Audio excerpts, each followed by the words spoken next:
enough. Well, the Hamilton Tiger Cats right in the mix now of the East. And as Dane said, too, now they just got to hold on to this momentum rolling into Montreal next week as we take a look. The Argos still ahead of the game, 2 games over 500. Montreal 5-7. Hamilton Tiger Cats now 4-9 in the Red Blacks. They fall to 4th. They are currently 3-9 with just 6 points. So a huge one coming up tonight over in the West because we have the BC Lions taking on the Calgary Stampeders in that second place on the line in the West. Winnipeg, they've already locked in their postseason spot, but they are handed their second loss of the season. Saski losing last night. They dropped 2 games under 500. And Edmonton still in the playoff race technically.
It is the first of 2 games between Jake Mayer and the Stamps and the BC Lions. With a win, the Stamps can vault over the Lions into second in the West. But that, of course, is something that Vernon Adams hopes does not happen. VA starting for the first time for BC since being acquired by the team on August the 31st. It's the Lions, it's the Stamps wrapping up Week 15 in the CFL. Back alongside David Sanchez, Matt Dunnigan, Milt Stiegel. A thrilling first Hall of Fame game here between the Bombers and the Tiger Cats. The Tiger Cats coming up victorious in that one. But now we move over to the West in a very, very fascinating game. And we just saw him there, Ches. We have seen him with a little bit of action for the BC Lions, but finally starting for this team. And what are your expectations for VA? Yeah, the best version of Vernon Adams, I think, is one that doesn't have a lot of pressure on him, and maybe not a ton of expectation, which I think is the case tonight. I think that, Jordan Maximic's been excellent. You think there's a high expectation on him? Oh, yeah. But you're entitled to your opinion. That's fine. Oh, you wrote his eyebrow, so let's talk about it. Yeah, I think if you're traded for in mid-season, you're traded for one reason and one reason only, is to get an opportunity to reignite an offense that once was the most high-powered in the Canadian Football League, that is loaded with talent. And if VA can't get it done with this offense, then then you're looking at the end of his career. But this guy's got all kinds of pressure on him. I think the best way that he attacks this is go out there and plays fast and free, something that they got away from in Montreal when he was there. That's what was there. That's why Kahari Jones and that team were on fire. They were the comeback kids. VA was big play back then. Yeah. They need to let him do that, and he's got the right people around him to reignite this offense. So when I say the expectations aren't that high for VA, he's got a great team around him, obviously with those weapons and a pretty good defense. But a guy that's only been there for a couple of weeks, I think if he just goes in there and is adequate at quarterback, takes care of the football, makes a couple of plays that VA is definitely capable of making, I think that's a win when I look back, and I think this Lions team looks back at what VA does. So I think we're on the same page, and look, he does have great weapons to work with. No, go ahead. Yeah, I'm like, if I'm VA, I'm licking my lips. I can't wait. Yeah. I got reps this week. I got reps with this offense and this team. Walking in that huddle, you got to be excited. I know I'd be excited at 61. I'd walk in that huddle like, I can win with this team, right? I can win with this team, Milt, and I think that's where his headspace has got to be. Expectations are high for these BC Lions. They understand where they are. They understand that there's no more Nathan Rourke. That's why they went out and traded for VA. They brought him in there because they need a Grey Cup caliber quarterback, and they think he's that guy. They wouldn't have given up a first-round draft pick if they didn't feel he was that guy. So there's a lot of pressure on him. He's expected to go out there and win right now. They have all the tools in place. This team, yes, they may not be able to catch the Winnipeg Blue Bombers, but they want a home playoff game because it's so much easier playing in Vancouver than it is having to go to Calgary or maybe even to Regina. So that's what they're hoping for if they're going to get out of VA right now. And Milton, I'm looking at this football team that they're playing, the Calgary Stampeders. They've already transitioned from one Hall of Fame quarterback to Jake Mayer. They've already transitioned and making that transition right now. BC is doing it. Winnipeg's one play away from having to go through that. So I think the Calgary Stampeders are sitting pretty. If they get a win tonight, if they can find a way to get a win tonight, they continue to put pressure on everybody else in the West because this football team has got two. Yeah. They've got two. We know that. And to me, that's extremely important going down the stretch because typically it takes two and you can't just get through the season with one. Yeah. Now it opens up in the West as well, too. I mean, I get it that the Bombers got 2 losses on the season. I think they're set and locked in first place. But watching Saskatchewan last night, too, and they're 2 games under 500, you're right. I think that Calgary can make a monster statement tonight, but we'll see what VA can finally do as he starts for the BC Lions. Second place on the line officially in the West as we take a look at the same game parlay brought to you by FanDuel and see what the gentlemen like in this game. Davis Sanchez, you like Malik Henry with an anytime touchdown. Matty, you like Jake Mayer over the 255.5 passing yards. And Milt, you like Kadeem Minus 200? Minus 200. What does that mean? Wow, that means he's going to score a touchdown, essentially. Don't quit your day job, You play Stiegel. the game, Milt. You should know how this works. Did you see what happened last week? Okay. Tommy Stevens was the fantasy vulture. He was a fantasy vulture. Took all those TDs away from that running back. You're my advisor when it comes to that stuff. You need to step in. I've been letting you down there, brother. Let me down. We're not really selling it, are we? Kickoff coming up next.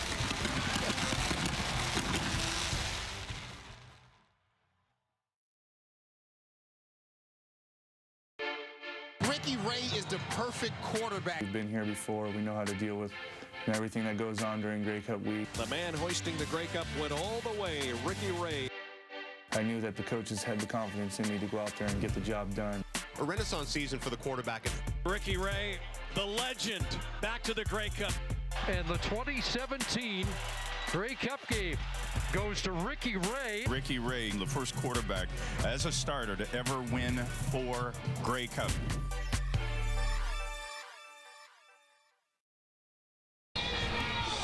A picture-perfect Saturday afternoon in Calgary. Blue skies and the light breeze setting the stage for a huge battle at McMahon Stadium. The BC Lions still looking to find their way without Nathan Rourke. 0-2 since losing their superstar quarterback.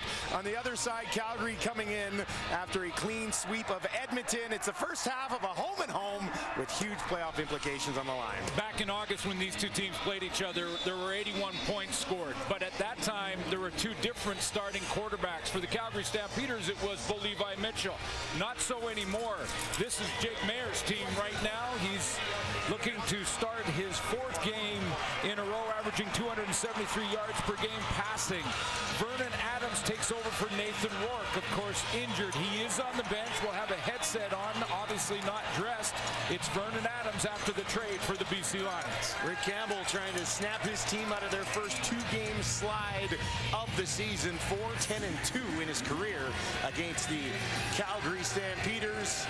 And Calgary starting to get things going at the right time. They've won 3 of their last 4. Dave Dickinson 10-4 in his career versus BC. Back-to-back wins against Edmonton in Labor Day in the rematch for the Calgary Stampeders. They won the toss. They're going to take the football as we've got the 8-win BC Lions going up against the 8-win Calgary Stampeders. Very likely playoff preview, but where will that game be played? Next couple of weeks, we'll sort this out. That'll go to Peyton Logan at the 11. He takes it all the way up to the 30. There's a flag in the middle of the field as Logan takes it all the way back outside the 40 as we get a look at Jake Mayer at the helm of the Stampeders offense. Yeah, start number 7. During the return, holding Calgary number 33. It's a 10-yard penalty. It's going to be first down for Calgary.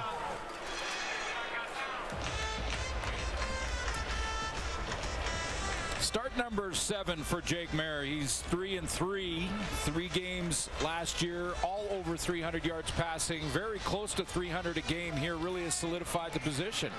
Took over for Bo Levi Mitchell a few weeks ago.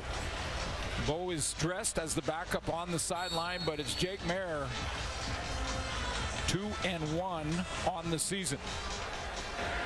In that 81-point game back in Week 10, Bo did not have Malik Henry, did not have Kadeem Carey.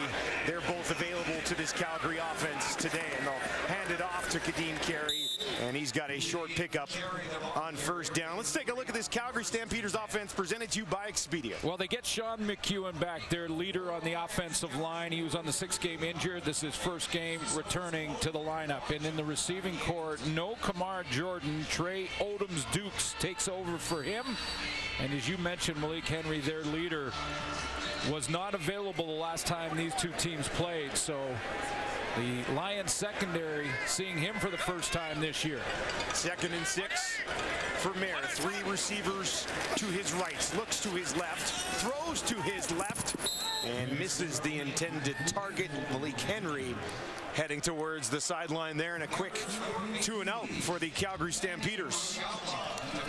Yeah, 2-and-out and deep after the penalty on the kick return. So good chance for the BC Lions early on the road to get a little early momentum here. Vernon Adams can put a scoring drive together. Should get pretty good field position here. Terry Williams in his 2nd game with the BC Lions, brought in to try to kickstart the return game for the visitors. Was leading the league in kick return yards when acquired earlier in the month. Towering kick. Williams takes it just inside his own 50. And Williams will stay on his feet inside the 45. An excellent field position here for Vernon Adams Jr. Former Montreal Alouette. Got no yards. Calgary with 28. It's a 15-yard penalty. It's going to be first down for BC. Gave up a first-round pick to bring him in and not save the season because they were in a pretty good spot, Glenn, but to continue this momentum that they certainly haven't had in the last couple weeks. Yeah, maybe stabilize the position more than anything with his, with his experience. Start number 30 of Vernon Adams' career here in Calgary. 17-12 all time, but he's 0-2 this year. Just a couple of starts this year, and then the trade to try and stabilize the position with Nathan Rourke out. Starting on the Calgary 45. Cannot ask for better field position here, and they'll hand it off to James Butler, the running back in this BC Lions starting offense. Well, the last time these two teams played, they had their starting offensive line. In fact, after 11 games for the BC Lions, this is the first change on the O-line with Andrew Pearson playing for Suk Chung. And the last time these two teams played, Brian Burnham went off for 165 yards. Had a touchdown in that game as well. Rhymes at 101 yards and a touchdown. BC has not had a 100-yard receiver since Rourke has been sidelined. 2nd and 7. Adams over the middle, batted down. Defended well on the play by Kobe Williams, but there is a flag on the near sideline. Illegal contact on the receiver. Calgary to 28. It's a 10-yard penalty. It's going to make it a first down for BC. Brad Muhammad, the guilty party. A couple interceptions on the year for Muhammad. Take a look at Vernon Adams trying to throw it right over the middle. Delayed pressure from Calgary. The legal contact was away from that throw on Brad Muhammad. BC works now from the Calgary 32. Adams throws it away. Keon Hatcher in the area there, working against this Calgary starting defense. Well, Sean Lemon is their leader up front, but Florin Aramalade is maybe the most underrated defensive player in the Canadian Football League and putting together a great 22 campaign. Cameron Judd's their leader in defensive plays in the linebacking core and in that secondary. Speaking of stabilizing the secondary, they've gone through some changes due to injury Trumaine Washington has a couple of interceptions that has really helped him back in the back end. Had 5 last year in Edmonton as well. Adams with time over the middle. He's got a completion. And a big play for the BC Lions. And they'll get it into the hands of Brian Burnham. Targeted 9 times in that game against Calgary here at McMahon Stadium. Nice little shake and bake move. It's that second move that gets the separation for Brian Burnham. He gets off the line with a nice stem, but he gives Brad Muhammad another little shake down the field to get a little separation. I like the first move, and then he threw in the second one, and it opened him up for 22 yards. First and goal from the Calgary 10 for Adams.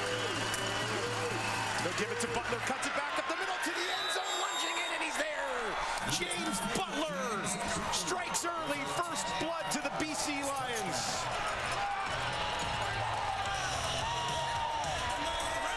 When the Lions made the trade for Vernon Adams, they were heading into a bye week, which gave Adams a real good opportunity to get the playbook down, to understand the concepts, the different terminology that the Lions may use compared to the Montreal Alouettes. And boy, he looks settled in. That first drive finished off by James Butler. 5-play, 45-yard drive after a great field position to start for Vernon Adams Jr. Has the one completion to Burnham for 22, and then Butler finishes it. Extra point knocked home by Sean White. And James Butler, his 4th rushing touchdown of the season, just his 2nd since week 1. And they could certainly get him going again here this afternoon.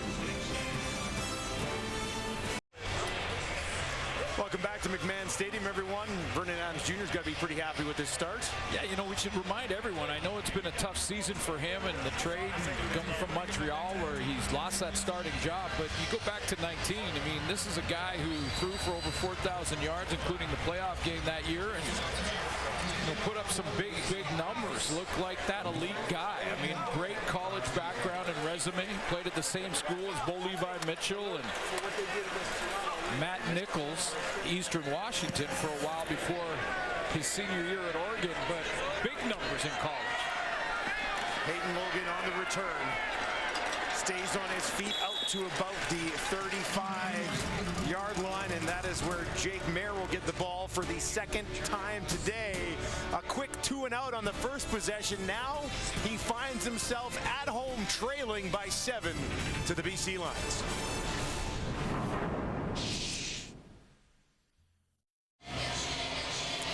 Just a beautiful day here in Calgary, unless you're the Calgary Stampeders, already trailing here 7-0. Long way to go, and obviously a quarterback that can make some plays at the helm here.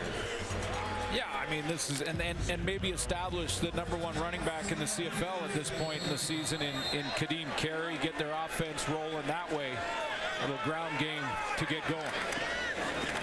They'll give it to Kadeem Carey. And he's contained by this BC Lions starting defense. Well, Josh Banks and Nathan Cherry in the middle are going to have to try to control that run game against Kadeem Carey. Cherry's having a great campaign, rookie year for him.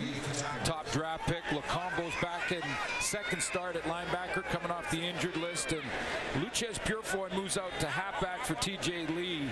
And Mojay is back at safety. They've been moving Purefoy around that defense so far this year. Empty backfield for Mayer over the middle, and that is batted down. There's a flag on the play.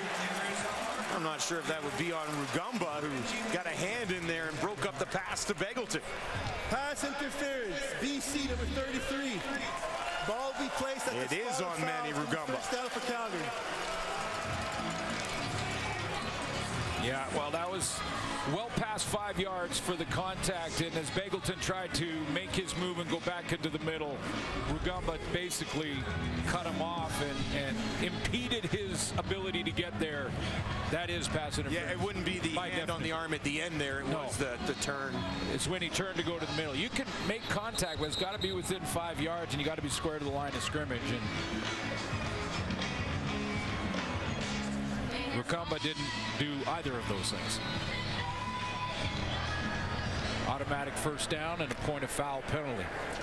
Rugamba's done a pretty decent job since sliding in there, playing alongside Alatic and Lacombo. Jordan Williams obviously in the mix in that linebacking core as well. Big burst here for Carey. Gets spun around, stays on his feet, popped at the end of the play, but it's good for 9 yards. Quincy Moje, the safety, getting back in the lineup and getting a chance to step up on the run game. Now, Kadeem Carey will take it, and you get to that third level where it's a safety coming up to make a hit. You've got a good gain from that tailback spot, so he'll take it, but that was a big hit from the safety spot coming up in run support. 2nd and 1. Tommy Stevens time. 4 touchdowns last week on the ground in a similar situation to this, looking to push ahead, gets some help from one of his teammates, and is down to the BC 50 for a first down. You mentioned Kadeem Carey's missed 3 games and yet leads the league in rushing. That's because he leads the league in rushing yards per game. Almost 80 yards a game for Kadeem Carey. And you know, if Dave Dickinson can find another 2 or 3 carries for him, he's going to be up over 100 a game the way he's played. 6.8 yards per carry this season for Kadeem Carey, and they also like to mix in Peyton Logan every once in a while. He's out there now. Mayer down the field, big completion to the BC 30. Purifoy eventually finishes off Hakunavanu with his first catch of the game. Yeah, another guy who did not play in that first meeting between these two teams in August. Hakunavanu finds the hole in the zone.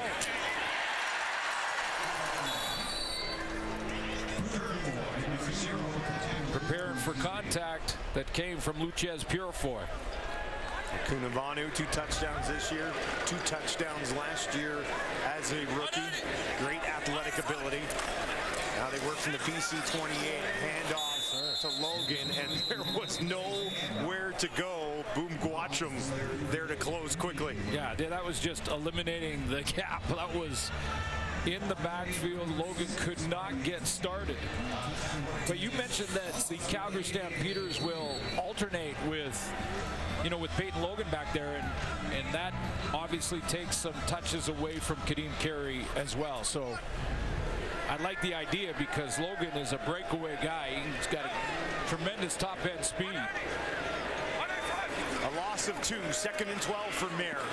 Out to his right, and throws it incomplete in the direction of Jalen Philpott, but Philpott never had a chance at that one. That'll bring up 3rd and 12 yards to go. Yeah, I think Jake Mayer just threw that one away. Basically, limit the gain. He wasn't sure, I don't think, how close the defensive line was behind him as he was rolling to his right, so he decided to save a loss and get his field goal team out there. Usually in pretty good hands with this guy, Lenny Paredes. 2 for 2 last week, 90% on the year. In fact, 2 of the best to ever do it in front of us here today with Paredes and Sean White, both of them at 90% on the season. Tied for first. There's been none better so far this year. 38-yard field goal attempt for Paredes to get Calgary on the board. And he knocks that one home, no doubt about it. Stampeders have to settle for 3, but they got the 3. Vernon Adams Jr. will have more on his first start of the BC Lions when we return. It's the 30th career start for Vernon Adams Jr., his first with the BC Lions. And for more on that, let's send it down to Claire Hannah. Well, Dustin, Vernon Adams was all smiles after that first touchdown drive. But yesterday, when I asked him how he would describe this season, he used the word roller coaster. He said it was less than 3 weeks ago that he requested that trade out of Montreal after playing 6 seasons with the Alouettes. And he said he loves his teammates. He loves the city, but he could see that he wasn't a part of their future plans. More importantly, he could see the huge opportunity with the BC Lions. Now, since getting to Vancouver, he said that he, of course, wants to build some of that chemistry with his teammates on the field, but what he's trying to do is get to know them off the field, get to know their families, what college they went to, even bonding over hairdressers with some of the receivers. He said it's something he learned from Jake Wieneke. If he can build trust with these guys trust on him on the field. Well, it certainly will go a long way, no doubt about that. Now Adams down the field. That's batted away, defended well, and knocked away by Ailey Buka. And Vernon Adams Jr. sees an opportunity here right now. We know who the quarterback of the Lions is moving forward next season. So he's kind of putting himself out there for the rest of the league to watch right now. Yeah, absolutely. And I think there's some that, believe this may be sort of the last opportunity for Vernon Adams to really prove that he can be an elite guy. I mean, Nathan Rourke is, they're still remaining a little optimistic that he will be able to return maybe just before playoff time, but for now they need someone to stabilize it, and Vernon Adams is the guy. Nice. 2nd and 10, and what a catch, helping out his quarterback there. Keon Hatcher lays out, goes and gets it. Nice catch. Sorry, sometimes it just turned into the fanboy up here. Say, quiet, Glenn, I'm talking. What a catch. I mean, it looked like Adams just, he delayed here a little bit. There's Hatcher on the numbers there. Look at him lay out to go get that one. Keon Hatcher over 700 yards receiving, flies under the radar, but that guy's elite. 1st and 10 now from the Calgary 54.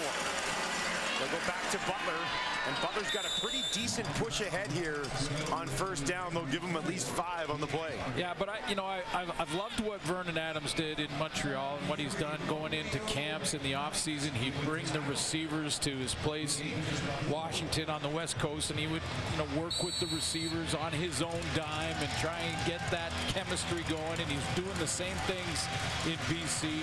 He's going to have Nathan Rourke and Michael O'Connor and Tony Pipkin to bounce things off of as well. Great to build that chemistry off the field too. Empty backfield this time. Calgary bringing pressure. Adams escapes. Now he's off on the run. Flag on the play. Avoids some damage coming in there from Jonathan Moxie. A 9-yard pickup. But as I mentioned, a flag partway through this scramble for VA. Went up and over there, didn't he?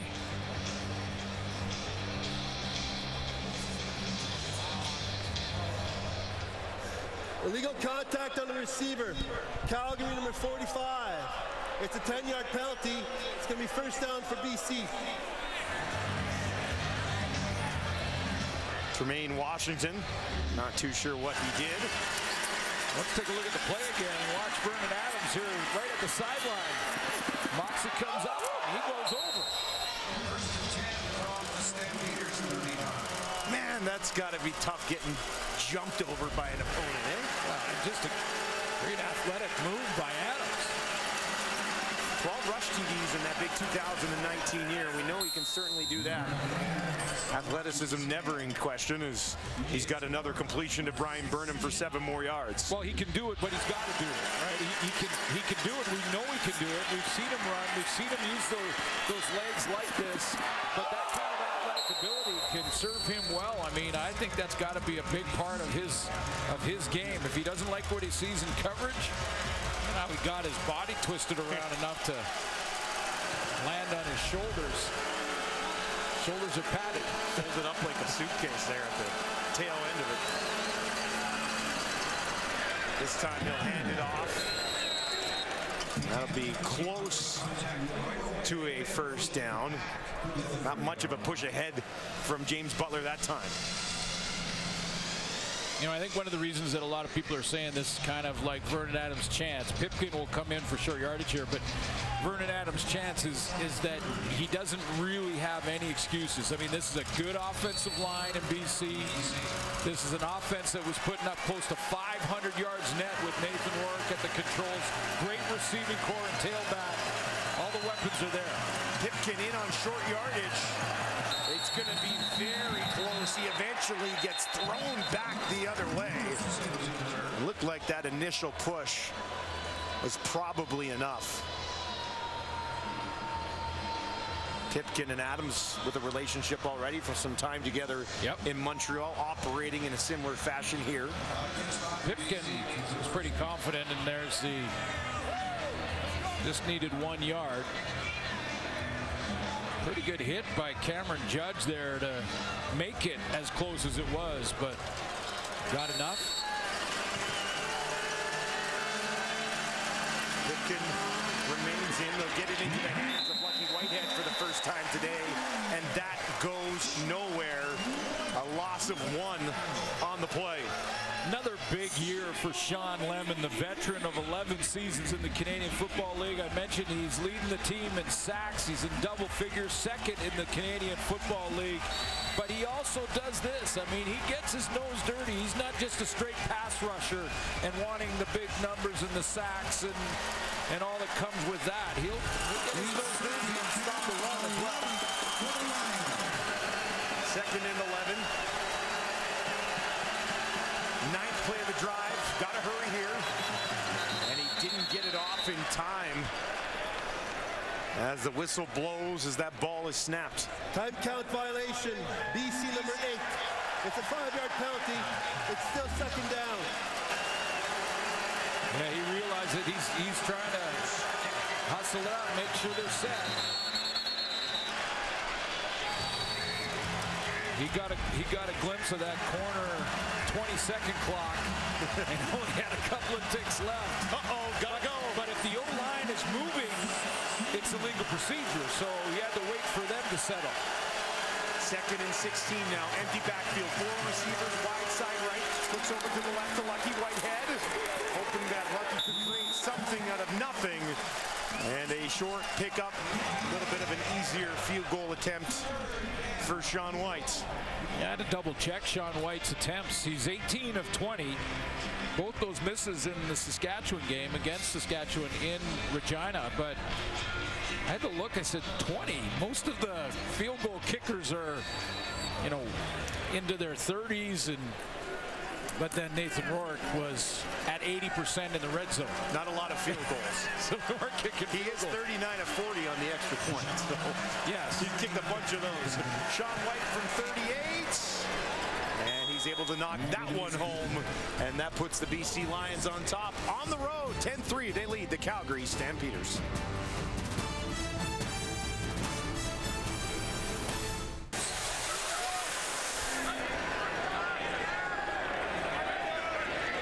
Time ticking down here in the opening quarter. Calgary trailing by 7. Jake Mayer near side and has a completion to his running back for just a single yard into the hands of Kadeem Carey. Yeah, just wondering if the Calgary offense, I mean, their last series was better, but just after scoring 56 against Edmonton, I think human nature kicks in there. You walk on the field saying, well, this is going to be this. We score every time we get the ball. And facing a different defense and different challenge, they got to get back in that groove again. Final play of the opening quarter for Jake Mayer. Just 2 of 4 for 23 yards. 2nd and 9 is what he faces here. And that one falls incomplete. It was behind and away from Kadeem Carey. And that's their second 2-and-out of the football game. And they find themselves trailing here at home against the BC Lions team looking to snap a 2-game slide. They have to like their start. 10-3 BC on top on the road after 15 minutes. Welcome back to McMahon in Calgary, where second place in the West is certainly up for grabs here. BC Lions leading 10-3. Calgary Stampeders, just the 3 points there.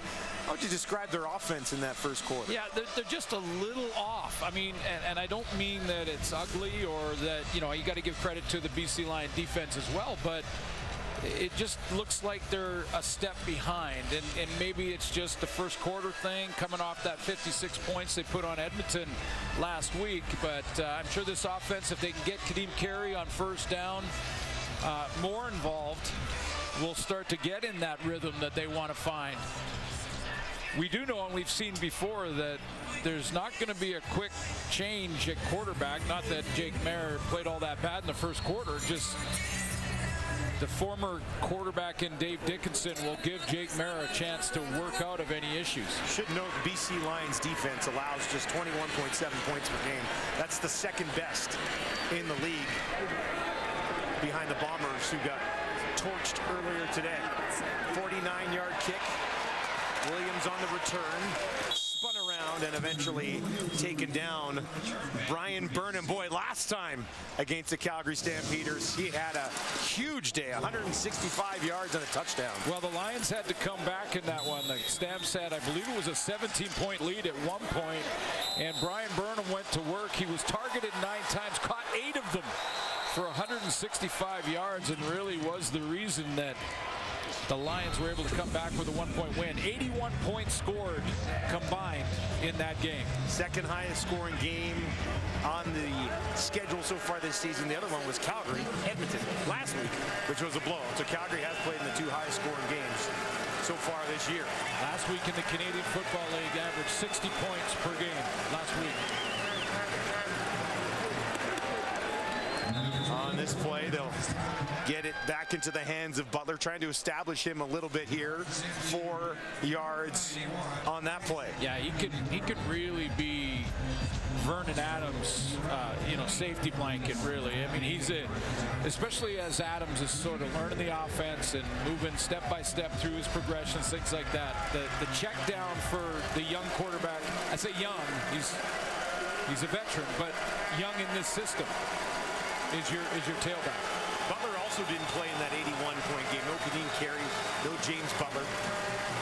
Adams quickly, Lucky Whitehead's got it, and that'll be enough for a BC first down. Little show blitz from Calgary here, and they're going to show like they're going to be in man and blitz, but what they end up doing, see, they come up to the line of scrimmage and they're trying to show, and then they drop out of their zone. But Vernon Adams, again, through his progressions quickly, good recognition to Whitehead. He's got another completion, this time to Burnham, and Vernon Adams getting that ball out of his hands rather quickly here. 6 more yards to Burnham. That's how you know that they're comfortable. Like if they're seeing the defense, they're understanding where the holes are if it's a zone, where they want to go if it's man-to-man coverage. And when the ball is released that quickly, then you know that they have a strong understanding of not only their offense, but the defense they're facing. 2nd and 4, empty backfield, 3 to the left, 3 to the right for Vernon Adams Jr. He's going to look down the field to Lucky Whitehead, and it falls incomplete. Just missed him. Buka was coming over to help out, and Vernon Adams knows that he had a little too much on that one. Yeah, you look back and, again, a little bit more air. This ended up being a man-to-man. Buka went down low, and he was in chase. Williams from across the top, but just a little too far. A little more air under that, might have got there. Flintoff gets it away, and it settles at the 30. Picked up there by Logan after just a 33-yard kick with just over 12 minutes remaining here in the first half. Might have to remember this one as Vernon Adams just misses Lucky Whitehead. Calgary quarterback Jake Mayer about to get the ball back here again, and here's a little glimpse of what he's done so far. Yeah, I mentioned the 300-yard games. First 3 starts for Jake Mayer, and no other quarterback in CFL history did that in his first 3 starts, and close to 300 yards this year. He's going to look down the field for a big chunk to Henry, and he holds it in at the 25, all the way down to the 10, and home touchdown. 77-yard strike to Malik Henry, his 8th touchdown of the season, and just like that, Calgary's back in business. That helps you get to 300 yards in the game in a hurry. When you can hit the deep ball down the middle on the post, can't throw it any better. As Malik Henry, Calgary's leading pass catcher, just glides underneath this football. And that's the air I'm talking about on a deep ball. You drop it in the bucket like that, and Henry just caught that baby in stride and glided into the end zone. 77-yarder. Extra point not through. We are deadlocked at 10 here in the second quarter at McMahon.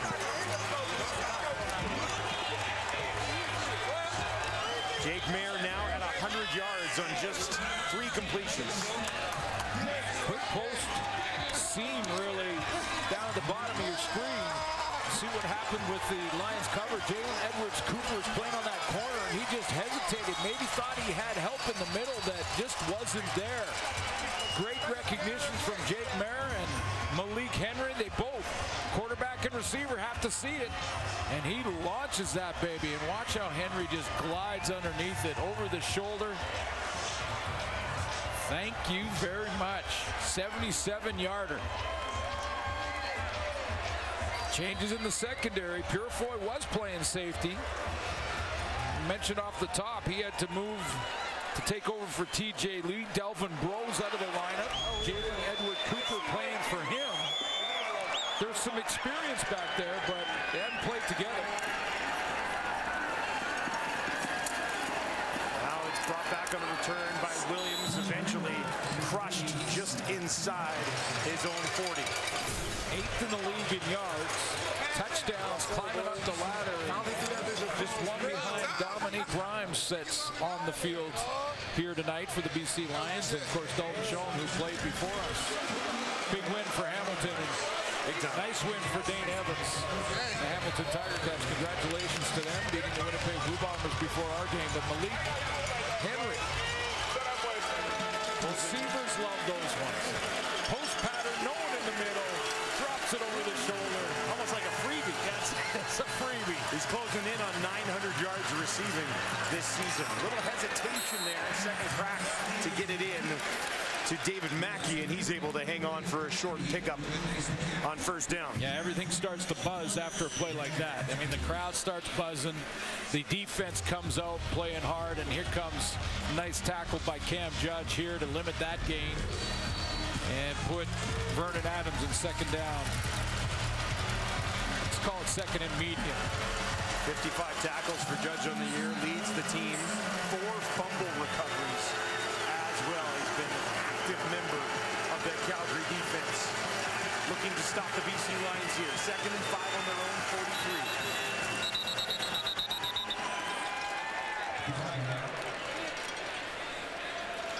43. Time count violation. BC number 8. It's a 5-yard penalty. It's still second down. Vernon Adams Jr. caught on that time count violation for a second time here in the first half. Yeah, that's again, getting used to the play calling, getting used to an understanding of that wristband full of plays he's got to read, but now he turns to second and medium and second and long. Completely different play package there.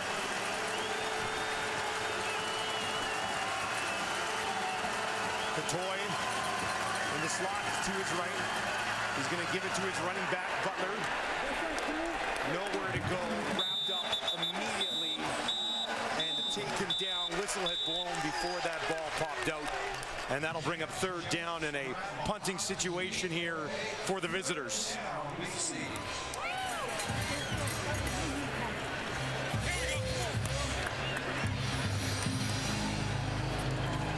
Flintoff out here to boot it away. 48.8 yards per punt so far this season. Peyton Logan looming, waiting, back just inside his own 25. Away clean. Low kick, bounces at the 29, taken by Logan. And he's going to bring it on the near side of the field. Another flag here on the return. And Logan runs all the way across the field, and then there's another flag. That one looks pretty clear, and we'll have to sort that out when we return. As Calgary looks to get the ball back. The last time they had it, Malik Henry wide open to the house, 77 yards to tie this game at 10. Take a look at these penalties. Here's the illegal block. I would call this one real questionable. And then on the sideline over here, there's the face mask, which I'm not sure he got the face mask. Looked like Logan ducked his head for sure. But, okay, first down Calgary.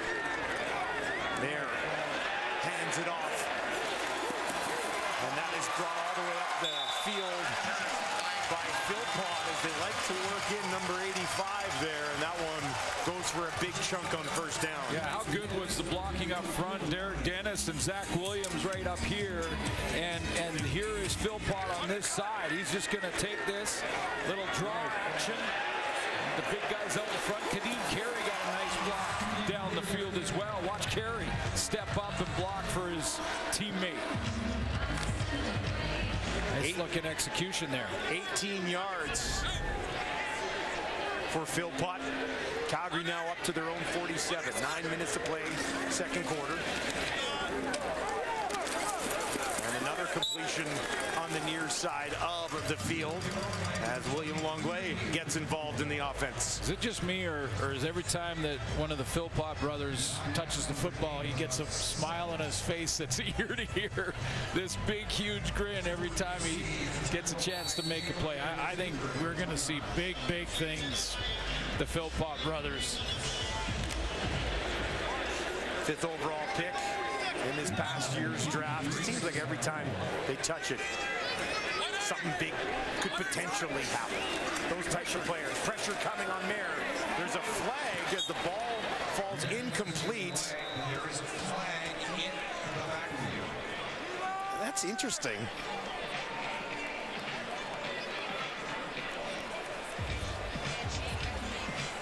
Let's get the call here. Illegal block, hands to the face. Calgary near 67. Penalties declined.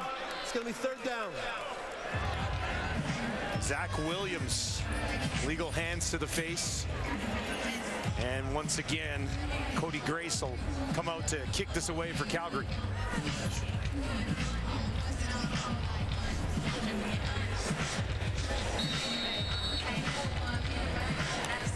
Terry Williams awaits the return. Marcus Sales back there as well.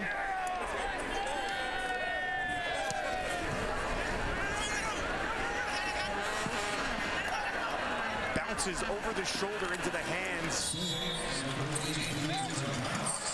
of Marcus Sales. Short return. Local boy Javon Coutoy. We're going to have a little bit more on him when we return as he's putting together a nice season in this BC offense. It's been a very nice season for this man, Javon Coutoy. For more on that, let's send it down to our own Claire Hanna. Yeah, and Javon Coutoy actually hails from Calgary, so we expected a lot of people to be here in the stand supporting him. He welcomes that pressure. He knows they're all looking at him. But he's got an interesting story where his football career almost ended in Calgary. After a successful career with the Calgary Colts, he committed to the Dinos. However, just before going to the UFC, tore his ACL, needed knee surgery. After a year, he needed knee surgery again, and he almost considered hanging up the cleats. During that time, he actually got his emergency medical responder degree from SAIT, but then he got a call from his former Calgary Colts coach who was coaching in Langley. He went to play there. The rest is history, but what a great 360 story for Coutoy, who almost thought about leaving the game of football. Guys? Well, it's worked out well. He's his 3rd year in here with the BC Lions, and it still seems like at times he's just scratching the surface. Yeah, like the Philpott brothers, same thing. Pipkin, short yardage, no problem. That's a first down for the BC Lions. And Coutoy, I love the fact that his last team, the Langley Rams, after going through that journey, and boy, there's a lot of players on both sides of the border that have gone through similar journeys. World-class athletes who play in any league, but because of circumstance and timing and things like that, maybe didn't get opportunities, and they get a chance to do their thing here in the Canadian Football League. And Coutoy, coming from the Rams like Andrew Harris, coming from junior football, be a star player, 1,000-yard receiver. We'll get it to Butler in the flat. He's got some room. He's got a little bit of blocking help, and he almost has enough for another BC first down.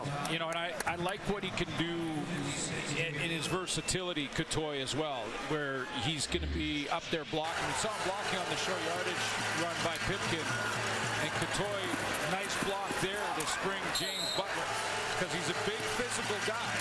25 years old. He's 230 pounds playing receiver.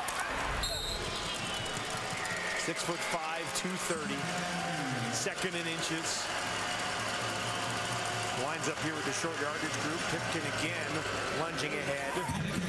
looked like he got up to about the 45, which would be more than what they needed, and another first down for the BC Lions. This is with Catoy, Keon Hatcher, Dominique Rhymes, Brian Burnham, Lucky Whitehead. There's a lot of targets for Rourke and now Vernon Adams Jr. Yet Catoy's over 400 yards receiving on the season.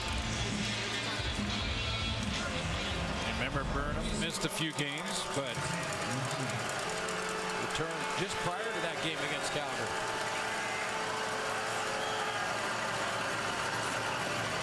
Adams. And a flag on the play was Lucky Whitehead interfered with, working against Deontay Ruffin on the far side of the field. Another interception for Ryan Phillips. That one doesn't count. Okay. Calgary number 17. It's a spots foul. It's going to be first down for BC. I think he had about 47 of them in his career, the Lions defensive coordinator. Yeah, there was some contact going on between Ruffin and Whitehead out there. This will be a good look at it here. I think the argument for Calgary and Dave Dickinson there is that wasn't catchable.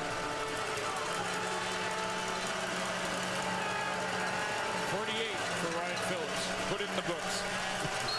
Of course, that was his own team, so that's a catch and a... Adams out to his right. He's got Burnham, and Burnham's got a big chunk down inside the 25, up and over Washington, down just shy of the 20. Top of the route here is why Brian Burnham, the veteran, gets this reception. It's so good. Watch him come back, extra step there to beat Brad Muhammad back to the football. If he sits down there, Muhammad will cut underneath him and get the knockdown. But he'll take that extra step back, turns the corner, gets some yak yards.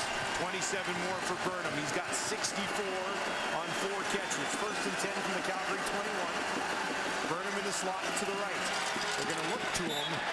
Ball came in hot, and Burnham not ready. Got a hand on it, but couldn't haul it in.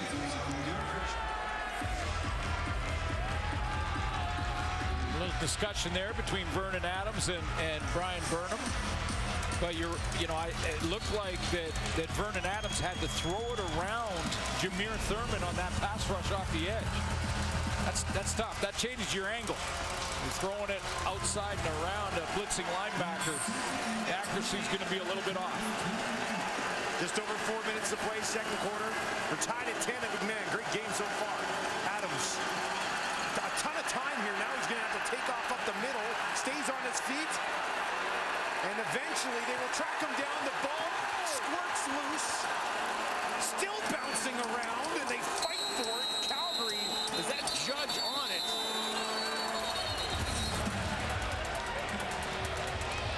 Did Phil Norman possibly save the day?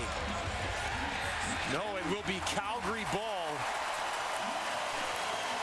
Cam Judge came out with the ball, but there looked like the bottom of that pile, Philip Norman had a chance at it. Partly you're a Lions fan, you're saying the second and third effort by Vernon Adams you admire, but at some point you got to cut your losses and make sure you secure the football. So Cam Judge definitely pulls it out. That's a fumble. That's the first thing you got to look at. That's where I thought Philip Norman had a chance at it, but he couldn't reach it. They're saying it's Calgary ball. Cam Judge came out of that pile with it. That's his 5th fumble recovery this season, and the second one that he has forced. And that leads the CFL. That's more than any player in the CFL in fumble recoveries. That just, you know what that means? It means you're around the ball. Yeah, nose for the ball. You have a nose for it. You're around the ball all the time. If you're around the ball, good things are going to happen. Lots of time to work here for Jake Mayer. First and 10 on his own 37. They'll hand it off to Kadeem Carey. Tiba Dabaye in on the tackle. Gets the forced fumble too. And I know that Philip Norman thought he could save the day because they're still in field. The Lions would have still been in field goal position because he had a crack at it right there, but the big man goes.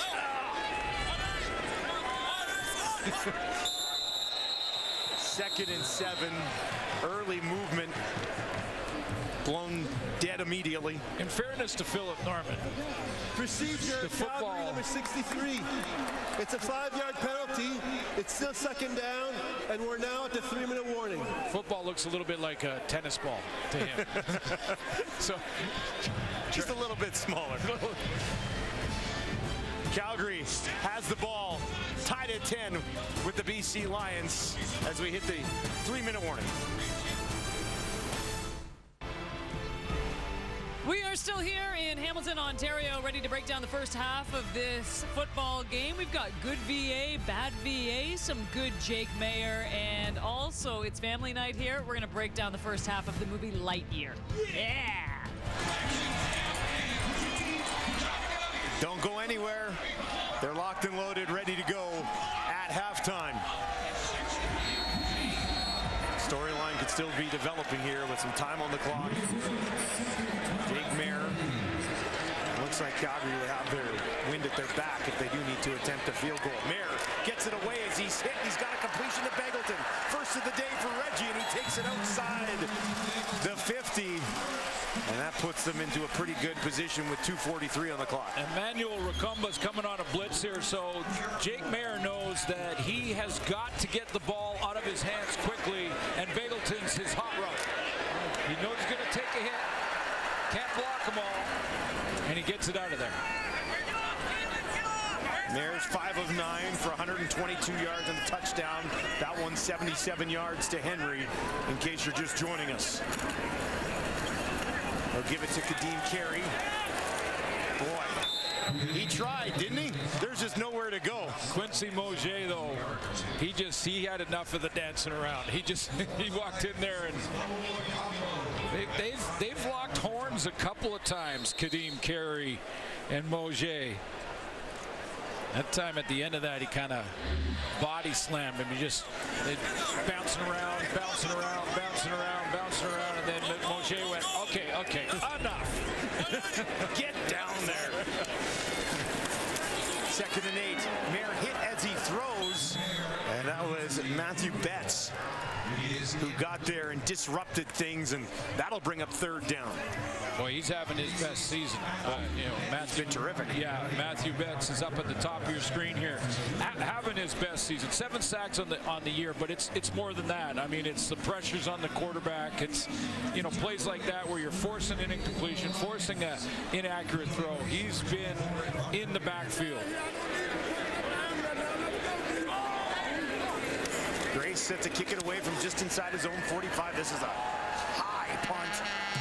Drops down inside the 10, and that return goes nowhere after a 51-yard kick.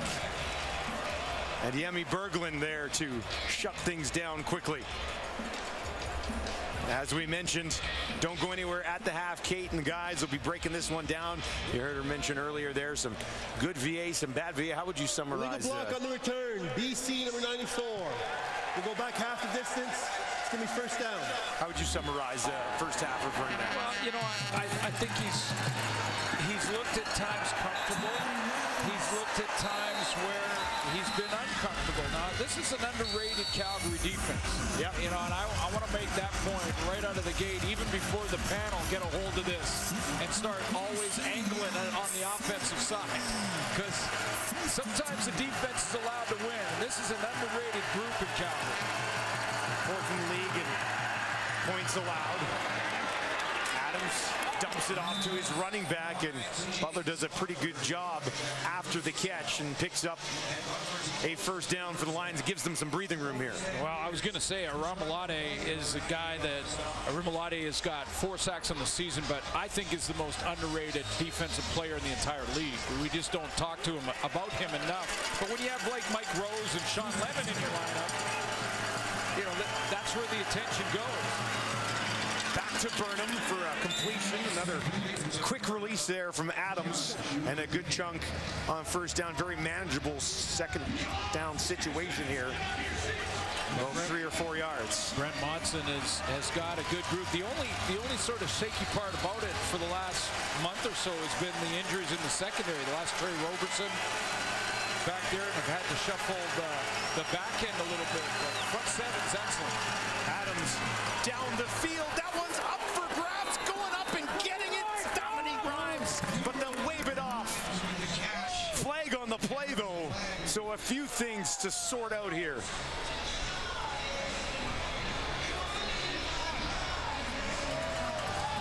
Rick Campbell's not going to like it,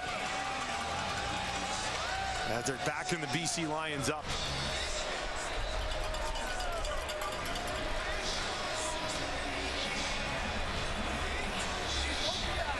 Offensive pass interference. BC number 18. It's a 10-yard penalty. It's still second down. Okay, it couldn't have been 18. It was 19. That was Dominique Grimes. And let's take a look, because I thought he was hand fighting. Yeah, that's a bad call. That's the third bad one tonight. Couple on the team. That's not offensive pass interference.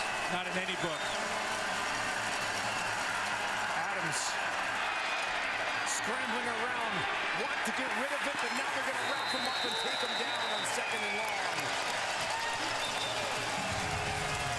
This is what I mean about the good and the bad. I mean, you go back and you see Vernon Adams hit that deep ball to Dominic Grimes, which should be a completion. Wasn't bad call. Never mind, moving on. But I want to show you that where Vernon Adams, all of a sudden, the very next play, he looks completely different. Watch what he could have done here. Go ahead and run it, guys.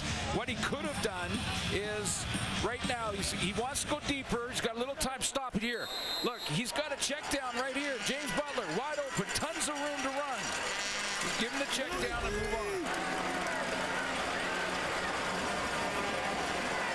Sack on the play for Sean Lemon, his 11th of the season.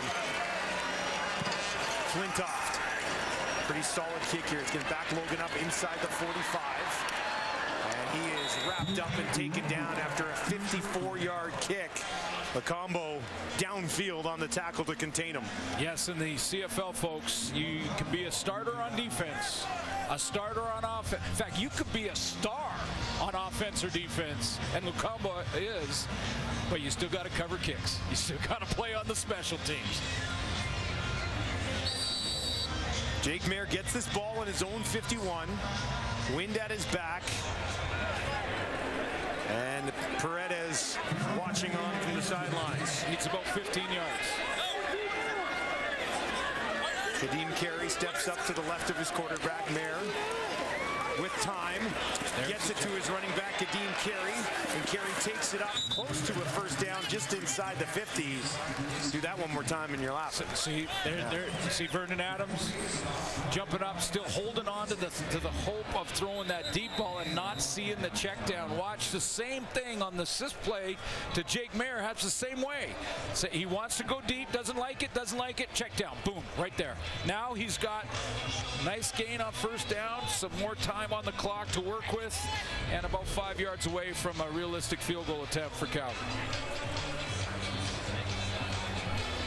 Sione Tehema is down, and he is having an excellent season so far for the BC Lions. He has 7 sacks already coming in out of the indoor league last year.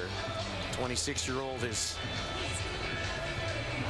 made a huge impact on this defense. I mean, you've got Tehema with 7 sacks. You got Menard with 5 sacks. Matthew Betts had 7 sacks coming in. Guacham's got 5. Overall, as a team, second in the league with 35 sacks coming into this game. Yeah, second to Saskatchewan. Coming into this week of CFL action. And again, like I say, both these defenses got some athletes, some players. I mean, it's a good front seven for BC as well, with Bola Combo working in the linebacking core. Clock ticks down inside 30 for Mayer. Back to its running back again, Kadeem Carey, and another first down for the Calgary Stampeders. That's the 3rd catch of the game for Carey. And so smart by Mayer, because he knows BC defensively in this scenario do not want to give one over the top. So they're going to back up and give him room. That's 2 checkdowns in a row. Well executed drive by Mayer thus far. Near side, Bagel Bagleton. Bagleton taken down just inside the 30. So this is what the BC Lions then, after those 2 check-down plays, Ben Hladek is going to take Kadeem Carey out of the backfield. The linebacker's going to cover him, so they'll play man. They'll say they're checking it to the back twice in a row. We're giving them a field goal position. They go to cover that down, and Jake Mayer goes to Bagleton. And Paredes has come out to attempt to give the Calgary Stampeders the lead in this football game for the first time today. Well managed final 40 seconds. Executed just basically ideal. Perfect. Yeah, ideal.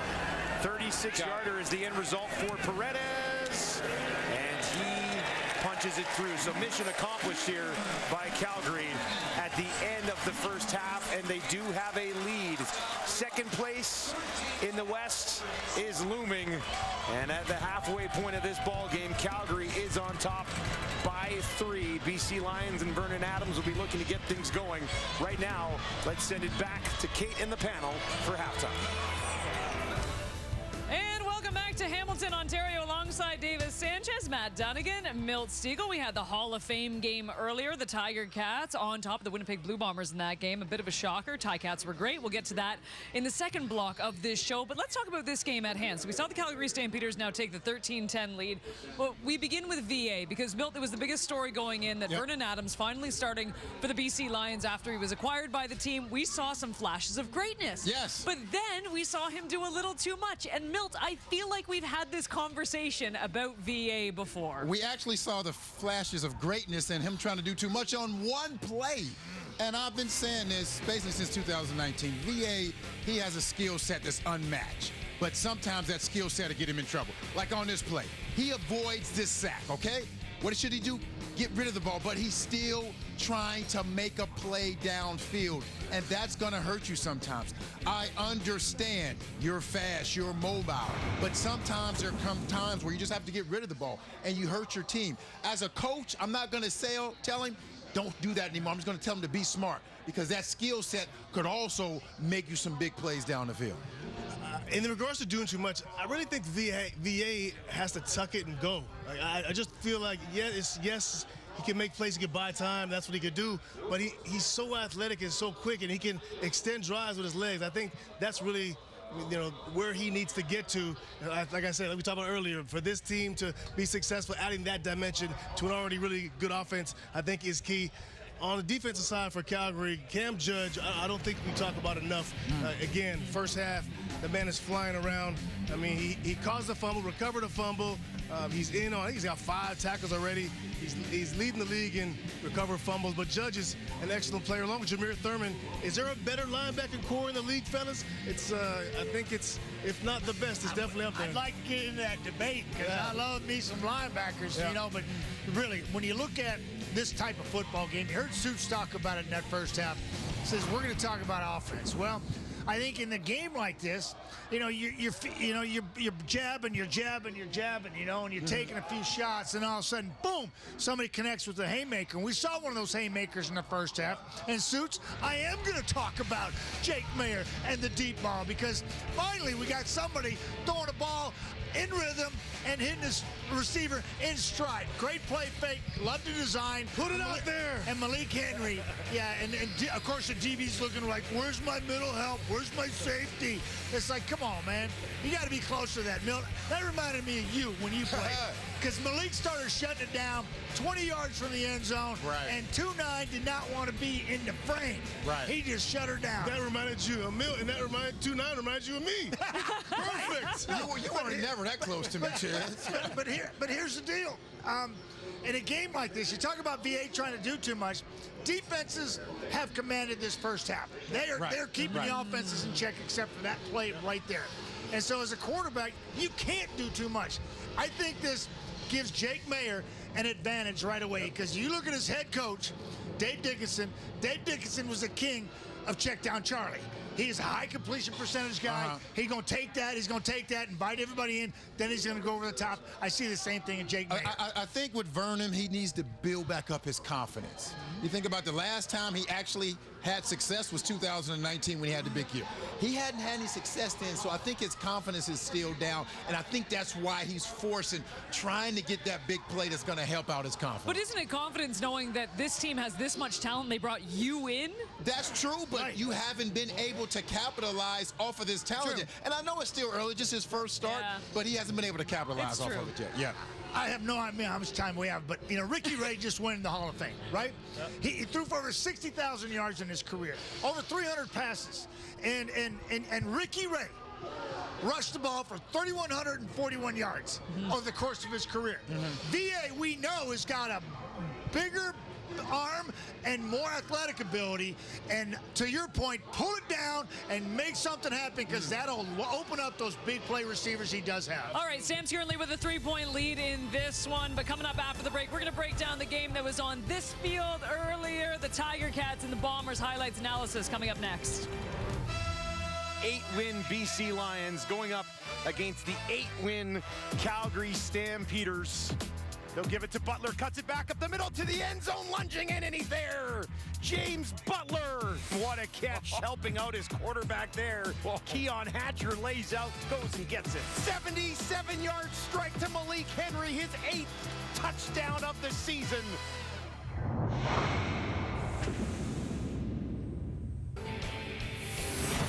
As promised, Blue Bombers taking on the Tiger Cats. Early in the second quarter we go. Malik Carney forces the fumble on Zach Colaros. Going to scoop it up before taking it all the way back to the house. First career forced fumble for Carney extends the Tiger Cats lead to 9 points. Hamilton looking to hand the defending champs their first road loss of this season. Still in the second. Ticats with the ball, up by 13. Dane Evans going to find a wide open Keandre Smith.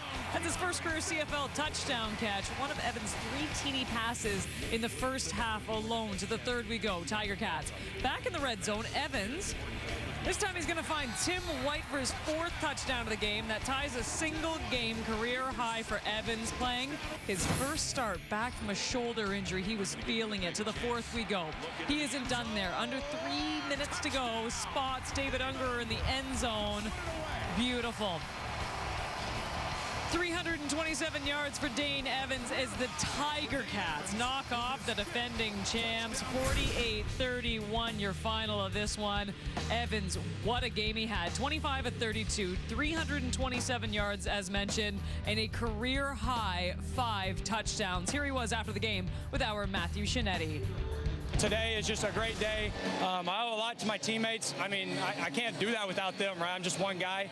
So I'm extremely proud of those guys, extremely grateful for those guys. And I definitely couldn't have done it without Dr. Carla Edwards either. So super thankful for her, thankful for everybody here, everybody that came out. I know our record's not what it should be, but we had a great support system here, and it was a hell of a win, man. Dr. Carla Edwards also told you there's a difference between had to and get to and earn. What did you learn about yourself today? That I earned to be in this moment, and I live in this moment, and next week when we go to Montreal, I've earned that moment too. So I know we just ended, but let's keep the ball rolling, and we're going to be ready then too. Well, what a day for Dane Evans, Jake Mayer, and Vernon Adams, hoping for the same result in Calgary. We'll get you there after the break. Claire Hanna standing by with Malik Henry.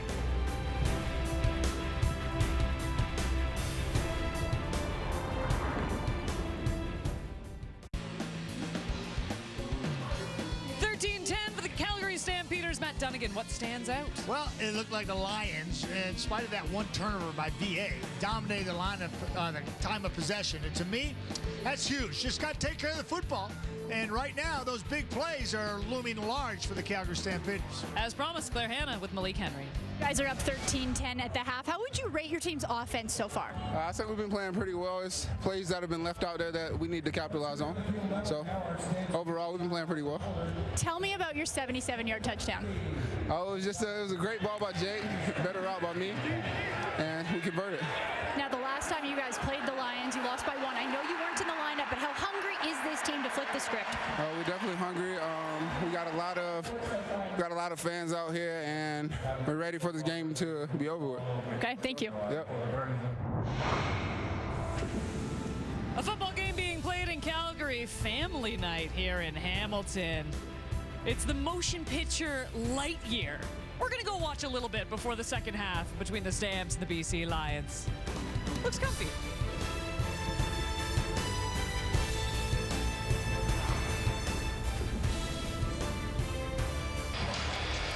Second half action coming up here in Calgary, where the Stampeders lead Vernon Adams Jr.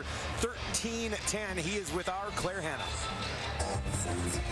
Vernon, what can you tell me so far about your first start as a BC Lion? A little ups and downs here and there. Want to do a better job getting these playmakers the ball, take care of the ball, especially in the red zone down there. Can't fumble like that. Easy 3 points should be tied right now. That first drive of the game, you go down there and you score a touchdown. How did that allow you to settle in? Guys just making plays for me. Vernon with the great catch. JB finished with the run. That was those guys making those plays. Thank you. Thank you. Pretty accurate self-assessment there, do you think, Glenn? Yeah, absolutely. I mean, that's exactly what it was. He's got to protect the football in the red zone, especially when you got a field goal at the very least, and get the ball to the playmaker's hands, because he has playmakers in the lineup. BC Lions will get the ball first here, trailing by 3. They are 8-3. They are 4-1 on the road, but they have lost both games without Nathan Rourke. Looking to change that here today against a Calgary team that is just 3-2 at home, and we are underway in the second half. Thank you very much for joining us for the final game on the Week 15 CFL schedule. Solid return to start things as we take a look at the first half for Vernon Adams Jr. Yeah, it looked like he settled in. That very first drive, I thought, okay, he's got command of the offense, looked pretty good. Had a nice throw over the middle to Brian Burnham that set up a James Butler touchdown. We also saw his athleticism, little glimpses of that when he did take off and run, but I agree with Matt on the panel talking about, go ahead and use that as a weapon in your arsenal. Do it more often, but then there were moments when, again, maybe wanting too much, holding on to the ball a little too long. Starts the third quarter on his own 41. Rhymes wide open, and he finds him. He'll take it over midfield. First catch of the game for Dominique Rhymes. And there's an example of it. I think he wanted to go quickly to James Butler out of the backfield on this play. Butler on the play action, or it wasn't Butler, it was Burnham that went out into the flat. And then just pump fake that, really quick curl to Dominique Rhymes, get the ball in the playmaker's hands and let them go to work. 17 yards. Rhymes, now they'll get it to another playmaker. This is Lucky Whitehead, and he slides. And he probably comes up just a little bit short of a first down. 8 yards for Lucky Whitehead. Remilade got there in a hurry, redirecting from that defensive line spot. Again, that touchdown drive for Vernon Adams was the first drive of the game. This is the first drive of the second half. Sitting at 2nd and 2 now, but in plus territory.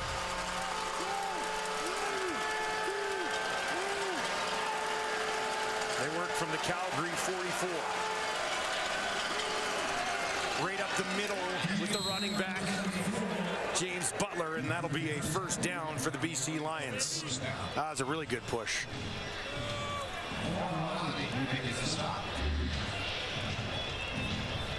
Big boys up front. They got fullback set as tight end. That was David Mackey at the left side of that formation. He got a good push, and there's Remilade one more time getting involved. 3 receivers, now 4 out to the right for Adams. He's in trouble, stays alive, and now he's going to take off on the run. And he'll take it all the way down inside the 30. Stays on his feet, steps out of bounds as he tried to cut it back in. Steps out at the 25, but there he is using his legs as a weapon. Yeah, that's that's what we're talking about. That's what Matt Dunnigan was talking about at halftime too, is the running ability of Adams, and to, you know, this is even as it breaks down, but he could design run. I love the block here though from Dominique Grimes out in the open field. 25 yards on 2 scampers for Adams. Bobbles the snap, taken down immediately. Demi Berglund there to finish him off. That'll be his 4th sack of the season. Yeah, Peter Godberg just put that one on the ground. That wasn't on Adams. Looked like he was trying to get to a reach block, trying to snap and step at almost the same time. And look at that, low and away, and it was yikes. As a defender, you see something like that, your eyes probably huge. Your pupils are just massive. Absolutely. Dust settles, and it leaves it as 2nd and 16. Adams, pressure coming again, gets it away to Rhymes. Rhymes wrapped up and taken down. Got back and beyond the original line of scrimmage. But that will set things up for Sean White to come out and attempt another field goal. A little frustration there on that low snap. I'm sure he'll go and get with his O-line, make sure that they're all locked in, but a field goal chance to tie it up. One snap, a drive killer there. You know, you're putting together a decent drive. Same with the fumble earlier, right? He talked about that with Claire at halftime. Got to avoid those types of things. A 30-yarder pretty much straight away for Sean White. And no problem there. He knocks it through, and we are once again tied at 13. Sean White's excellent season continues for the Lions. Jake Mayer went into halftime with a lead, and here's a look at what he was able to accomplish in that first half. Yeah, it was kind of a sleepy first quarter for the Calgary offense. You know, when you look at the 8 of 13 for Jake Mayer in the first half, 7 of those passes were for 75 yards, and 1 was for 77 yards. The one you're looking at right there to Malik Henry. Still the only catch that Henry has in this game. Obviously, it was a big one. Now they'll get it over onto the near side. Akuna Vanu showing his ability, eventually tracked down on the near sideline. See, I love this kind of offense, and I think Vernon Adams can work this kind of thing too on the other side when they get the ball, where now there's options here. You've got the fake to carry. You could give there if you want. You can throw it out to Akuna Vanu out in the flat if you got room there, or Mayer could have just set up and looked deep down the field in behind Akuna Vanu. Lots of options, and it moves the launch point for the quarterback. Takes him outside of the tackle rather than always being deep in the pocket. Keeps the defense on their toes. Third quarter has been good for Calgary so far this season. Number 12. It's a 5-yard penalty. It's still first down. Don't see that very often. Home quarterback getting hit with a time count violation. And that'll back them up to a 1st and 15 from their own 45. They've got those speakers in their helmets and communication coming from the sideline to give them the play call. Sometimes it's a number off the sheet they have on their arm. There, near side, and that one falls incomplete. Looking back in the direction of Akuna Vanu again, but he is unable to haul this one in. Yeah, I think Luther Akuna Vanu there just took a peek. Now, I'm not sure if that ball was tipped at the line of scrimmage. Boom Guachum coming off the edge. You get a piece of it? No, it looked like he did. It was close, but very catchable football. Just dropped. I think Akuna Vanu kind of got into that early thought of trying to spin out of it. Leaves them in a 2nd and 15. Pressure coming. Mayer dumps it off. Wrapped up immediately and taken down. Nowhere to go. Wow. What a play by Jordan Williams. Yeah, talked about in the first half, a nose for the ball. Yeah. You know, guys that Cameron Judge having a big game tonight. He's having an awesome season as well, Cameron Judge, but so is Jordan Williams. Another great year. This is a nose for the football. He sees the guards pull out there, so he reads the guards knowing that that's where the ball is going to end up. It's going to be the screen, and he tracked it down now. Cody Grace lets it fly. High kick taken just outside the 15 by Williams. And he'll get back to the 25 and not much further. Tied at 13. A little bit of a defensive battle here, and leading the way that time, it was Jordan Williams, last year's most outstanding rookie.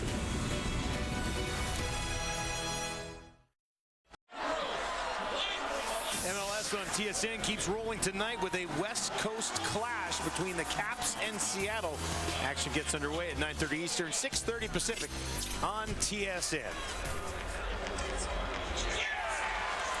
Came away with some points on their last possession. Backed up to start here on their own 25. 15 of 19 for Vernon Adams Jr. Pressure coming, gets it away in a hurry. That is caught, picked up. Grimes gets back up. No whistle on the play. Look at him rumbling ahead almost all the way out to the 50. Digging, grinding. That's when they're talking about grinding, that's what it is. Grind out a couple extra yards. I'm not sure. I don't think he was touched when he went down on this quick throw from Vernon Adams. It's out of his hands quickly. Did he get touched there? No, absolutely not. Not even close. Not even close. So up he goes, and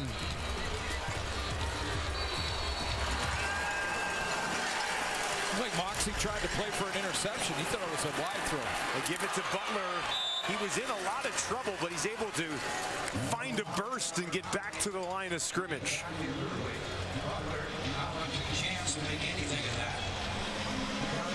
Nowhere to go that time for James Butler. Guess who disrupted again? Arimolade. And we mentioned David Menard Matthew Betts in the first half, and you know, not just the stat of sacks that matters. It's how you're disrupting the offenses. 2nd and 10, empty backfield for Adams.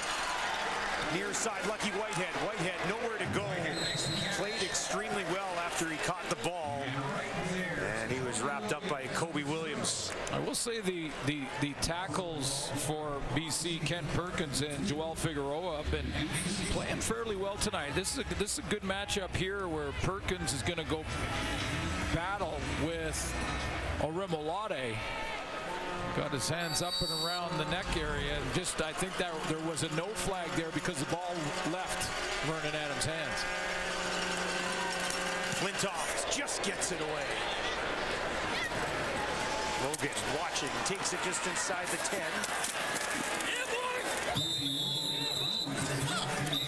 Logan takes it back out close to the 25. We will hear from that man coming up, Nathan Rourke on the BC sidelines. Well, there's no denying it. The BC Lions offense is much different without Nathan Rourke. You look at their yards per game, essentially cut in half. He is with our Claire Hanna. And Nathan, I know I don't just speak for BC Lions fans, but CFL fans. When it is your anticipated return to the field that everybody's looking forward to, what can you tell us about your progress right now? I'm optimistic. I think that we're ahead of schedule, and we're going to be doing everything we can to be compliant with the doctor's orders and making sure that we're returning to the field as soon as possible. So I'm optimistic, and for now, I'll just be providing some moral support for the team right now. How hard is it to follow doctor's orders when you just want to keep pushing forward? Well, I know that following doctor's orders is the best way to get on the field quicker, right? So I'm just trying to be as compliant as possible and really put that in the hands of the people who know better. We see you getting a different perspective here. You've got the headset on for this game. How are you just trying to take advantage of this opportunity? Yeah, I'm just trying to maintain the fact that I'm still a captain on this team and trying to still have that leadership role and help out VA whenever I can. I think he's a great player, and I think been watching him, I've been able to learn something too. And just kind of get a different perspective of things, and has been good, and hopefully that pays off once it's my time to return. And what are the biggest components of your rehab right now? Yeah, just trying to get the strength back, trying to get the range of motion back. The swelling's the biggest thing right now. We're trying to get the swelling down. It puffed up real good after surgery, so we're looking at getting that done, and hopefully we'll go from there. Well, best of luck. Thank you, Nathan. Yeah, thanks, Caitlin. He was having a phenomenal season. Now a deep shot down the field, and that one falls incomplete. Well, was he ever? Yeah, I mean, Kid Canada was lighting it up. I mean, absolutely lighting it up. And he was distributing the football equally to all of his playmakers. You saw the net yards cut in half. The average of almost 500 yards a game net when Nathan Rourke was at the controls, and it was quite the story. And it's just put on hold for now. It's not done. It's on hold, and as you heard, he's optimistic he can return this year. On the return here is Williams, and he is stopped just short of his own 25-yard line. Thanks to Nathan Rourke for giving us some time here in the third quarter. And to be honest with you, I'd like to see him get in like that. I think he could do some damage. We'll be back.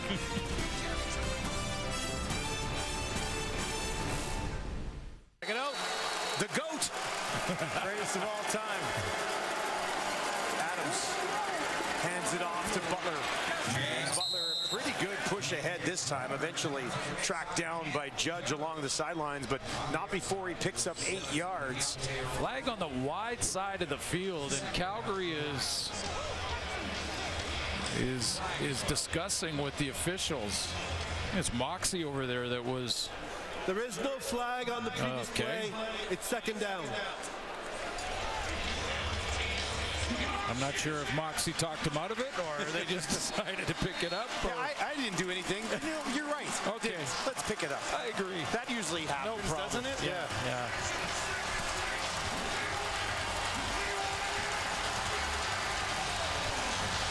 Apparently, it was a running play, and that would have been illegal contact, so they picked it up. It wasn't that there was no penalty. Timeout! BC!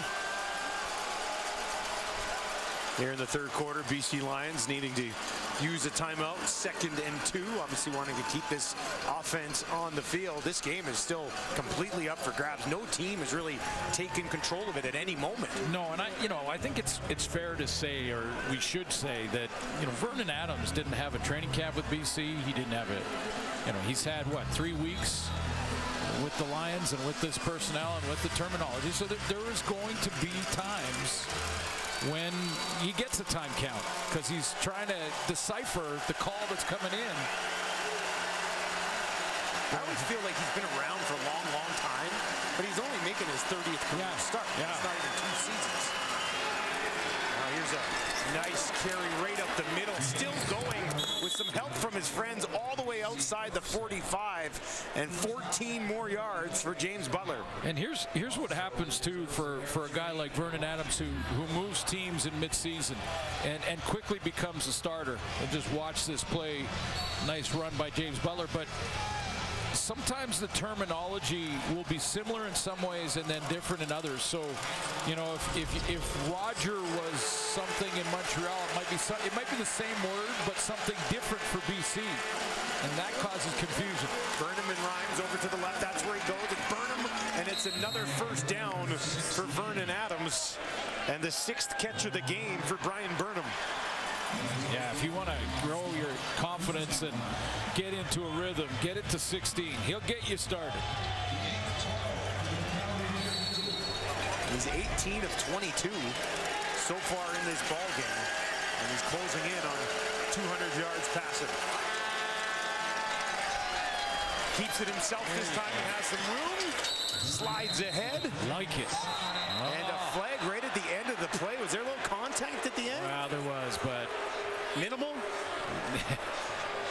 Yeah. Yes. Let's just say that. Yes, Thurman hates it, and so do I. But, I like the play, though. Chance, there's a choice there to give it to Butler. Necessary roughness. A little push by Thurman. Calgary, number 56. It's a 15-yard penalty. It's an automatic first down for BC. Sold well. I would say Vernon, yeah. Sold well. He sort of put his hand on his back. And you know, sometimes I'll explain that by saying, hey, if you even do that, you're putting it in the hands of the official. Not that time. Not that time. Thurman just put his hand on his back. And it was... The Oscar goes to number 8, Vernon Adams. Sucked him in. Working from the Calgary 30 now.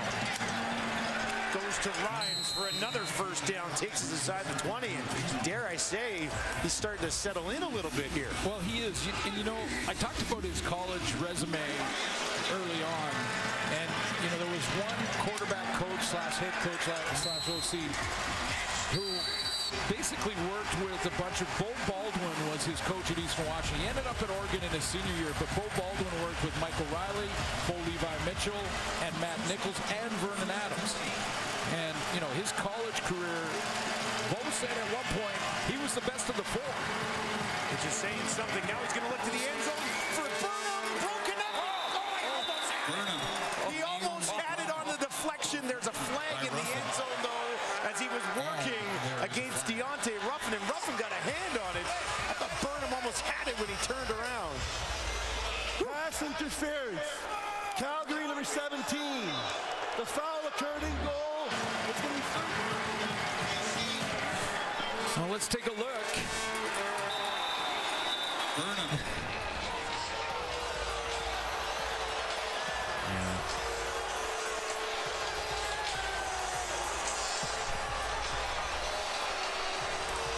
I don't know if, you know, if Dave Dickinson wants to waste a challenge here. I say waste because Antonio Pipkin into the game to try to finish this drive after a questionable flag, trying to push his way in, and Calgary is going to keep him just short. You know, I just think I got to look at it one more time, but I just think it's minimal. Again, it's Deontay Ruffin leans into him, but he turns to play the ball. I mean, they're hand fighting there. Burnham's doing the same. They're both hand fighting. They both turn to try and knock the ball down. Burnham has a second chance at it. You got to let guys play in that case. Pipkin will try it again. Pushing ahead again. This time does he get in? And they'll say no again. Setting up some drama at the edge of this Calgary end zone. Now keep in mind that with the NFL starting now, it doesn't go down to the 1-inch line. The ball will always have to come back. Even if Pipkin got halfway there, the ball comes back to the 1-yard line every time. So you're now looking at third down. Can they do it 3 in a row? Antonio Pipkin, 5 rushing touchdowns so far this season. Steps up. Is the third time the charm for Pipkin, pushing through, and he is in. Touchdown BC as they eventually finish it off and go back on top, 19-13. Yeah, and took the left side this time. He went right twice in a row and was denied twice in a row. And Jameer Thurman, who got that penalty that was very questionable, was on that side. So Thurman is here, and he's twice in a row. Pipkin tried to go right at him and was turned away. That time he said, no, enough of 56. I'm going off the left side, and he gets home. Drive finished here by the BC Lions late in the third quarter. Sean White comes out to tack on another one and make it a 7-point ball game. And that one was close. But he's able to tuck it inside that upright. And Antonio Pipkin does his job for the BC Lions. Ended up being his 4th rushing touchdown of the season. Well, there's not been really bias here, Dustin, when it comes to some of these questionable calls. Questionable from my point of view anyway, that, you know, the offensive pass interference on Dominique Rhymes, I didn't think that was a penalty. They're hand fighting, they turn around to try and play the football there. That sets up this. That was a real questionable call on Deontay Ruffin. So it's sort of balancing out. Yeah, but that doesn't make it okay. It doesn't make it okay. And here's the thing. The refs are having a bad night. I mean, they have them, the players have them, we have them. Well, I haven't heard you have one yet, but we have one. I was going to say that, but I'm glad you did. I'm kidding. Everybody has them. And right now, we've got a 2013 game. BC Lions on the road. This will be booted away. Waiting for it here is Logan. Has to reach out to grab it, but he does. And he's got some room back up to the 30 here. Ooh, and there's one little hole, but they managed to trip him up right at the end of it. Another flag on the far side of the field. And this one, will it be coming back a little bit for Jake Mayer? During the return, holding Calgary number 44. It's a 10-yard penalty. It's going to be first down.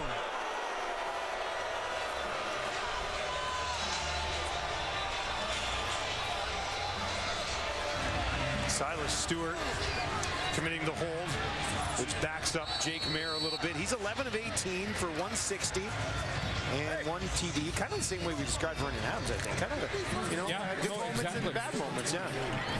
They did manage that last 40 seconds of the first half very well.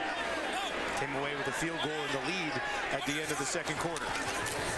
Now they'll go to Kadeem Carey. And Carey's got some room. He's going to rumble outside the 30, up and over a defender. But eventually a stiff one before he's out of bounds. A big boy run from Kadeem Carey for 26 yards. Yeah, I like it. That's exactly what it was. A big boy run. Wow. How about some athleticism from 3-5? Out around the corner, nice cutback. Now he bounce outside. Speed here on the acceleration. Hurdles one tackler and then stiff arms the next. Get out of here. Going through all of them. Not very often you see a run like that sort of bring the momentum in Calgary's favor, but there it was. And now the final play of the quarter for Jake Mayer. Out to Beggleton. Beggleton taken up, and he lunges ahead for a couple of extra yards. That was Gary Peters, who was just jumped over by Kadeem Carey, and he was having none of it on that play with Reggie Beggleton. And that'll do it as we work our way through the third quarter of this football game, and it is the BC Lions on the road with a lead with 15 minutes remaining. They are 7-0 when leading after three quarters.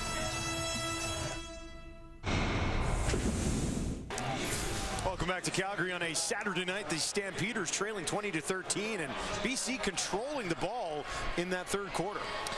Yeah, long drive, 9 plays, 86 yards adds to the total, and you take a look at the third quarter, 153-34. So the Lions take the lead. They're getting a little bit of traction offensively, but both these offenses are really having to earn it tonight. And again, officials having an off night. I think we're in for a pretty good finish. I get excited for these types of moments. So let's go. This fourth quarter should be pretty good. Jake Mayer trying to get going here a little bit. Up and down night for the Calgary quarterback, but he has delivered a couple of times. They're coming off back-to-back wins against Edmonton, and they have won 3 of their last 4. They find themselves trailing, but this year when they trail after 3 quarters, Calgary is in fact 3-1. So they had experience this season coming back rather regularly in the fourth quarter of football games. Mayer with some time down the field, and that one will fall incomplete. Looking again to Akinovanu. You know, in that first start for Jake Mayer, he had sort of an off first quarter and a half, and you know, we were speculating, do they go back to Bo here at halftime in that game? It was a few games ago now, but he came out and he put together a couple of really good drives in the second half, and that really ended the discussion, and he's taken over from there. Terry Williams takes it just inside the 10, 53-yard kick, picks his way back up for a short return. Shaun White. I became friends with Shaun White over the last 5 or 6 years, I'll tell you. Nobody goes up to him and says, I thought you'd be bigger. Nobody. Far side, that one is knocked down. Played well by Buka, working there against Keon Hatcher. It is something that happens though, you know, like Buka is basically 6'1", 204, so you know he's a little bit bigger. But you know, I used to get it all the time. He's right here, nice defensive play, and I get it all. I used to get it all the time, and I think DBs, receivers do all the time. You know, you play football. Oh, I thought you'd be bigger, and I thought, well, I'm 195 pounds. Well, back then.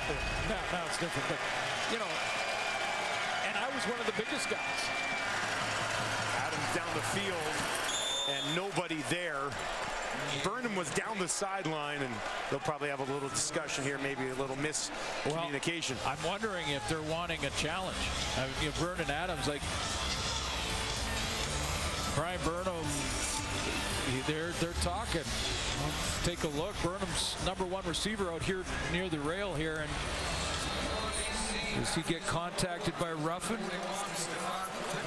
Yeah, I would let that go too, because you know it looked like he initiated it.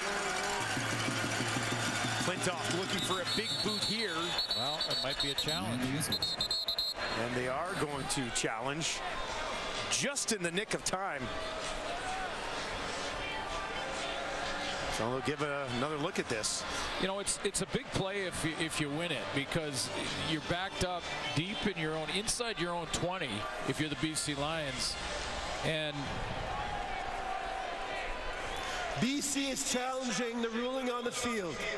They believe that their number 16 was illegally interfered against. The play will be reviewed. Just the 4th challenge of the year from the BC Lions. We'll see if they win this one when we return.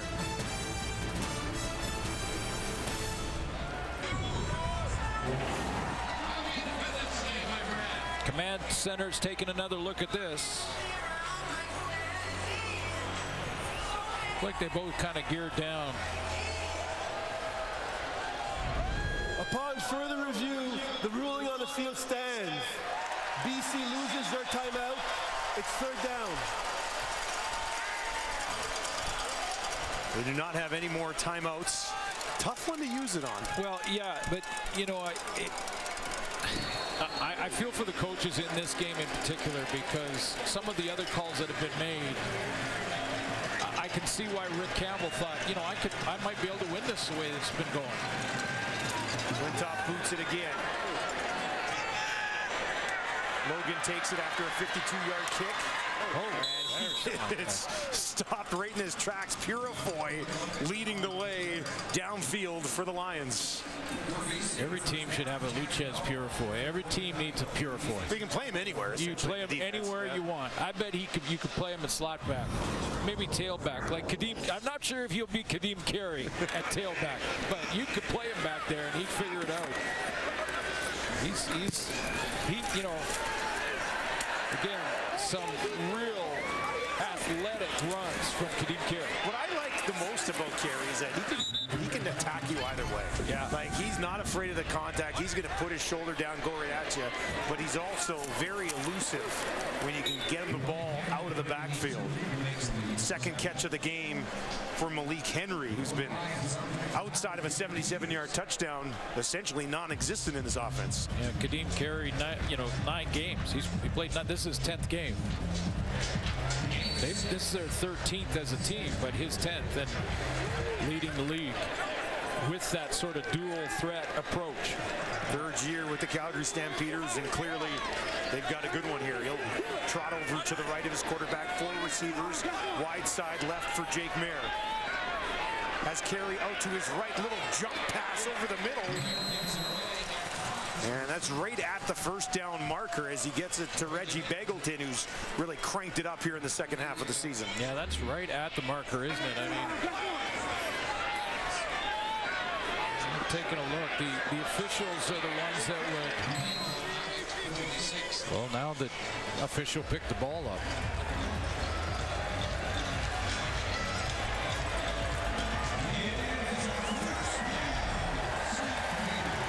They do end up ruling it a 1st down. Nice job by the 6-foot-tall Jake Mayer to kind of get up and over top of the lineman and find Reggie Beggleton.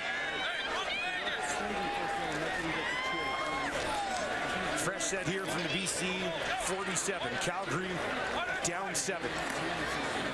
Back to Kadeem Carey right up the middle. Keeps those legs moving, almost escaped, but has enough for another Calgary first down. Yeah, that's another example of it, because this is a third element to Kadeem Carey's game. He's got that shake and bake movement. He can make you miss. He's got that power where he likes to just lower, and then sometimes he'll just accelerate through the hole. He'll see that just heading north-south is the best approach on this particular run. Gets good yards. A little audible here. 57 yards now for Kadeem Carey on just 7 attempts. Mayer thought about loading up, now dumps it off to his running back Logan. Logan spinning his way to a first down, a little bit more, almost made it all the way down to the BC 20, but Calgary here in the second half finally putting together a drive.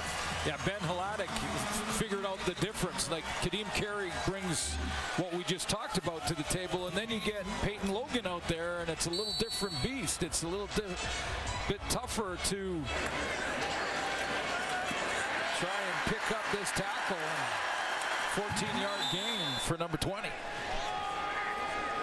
Opens the door for Kadeem Carey to come back in. He was pointing for in the door. Mayer over the middle. Beggleton inside the 10. Beggleton on his feet, taken down at the 5-yard line. And Reggie Beggleton has his team leading 6th catch of the game. This one goes for 18.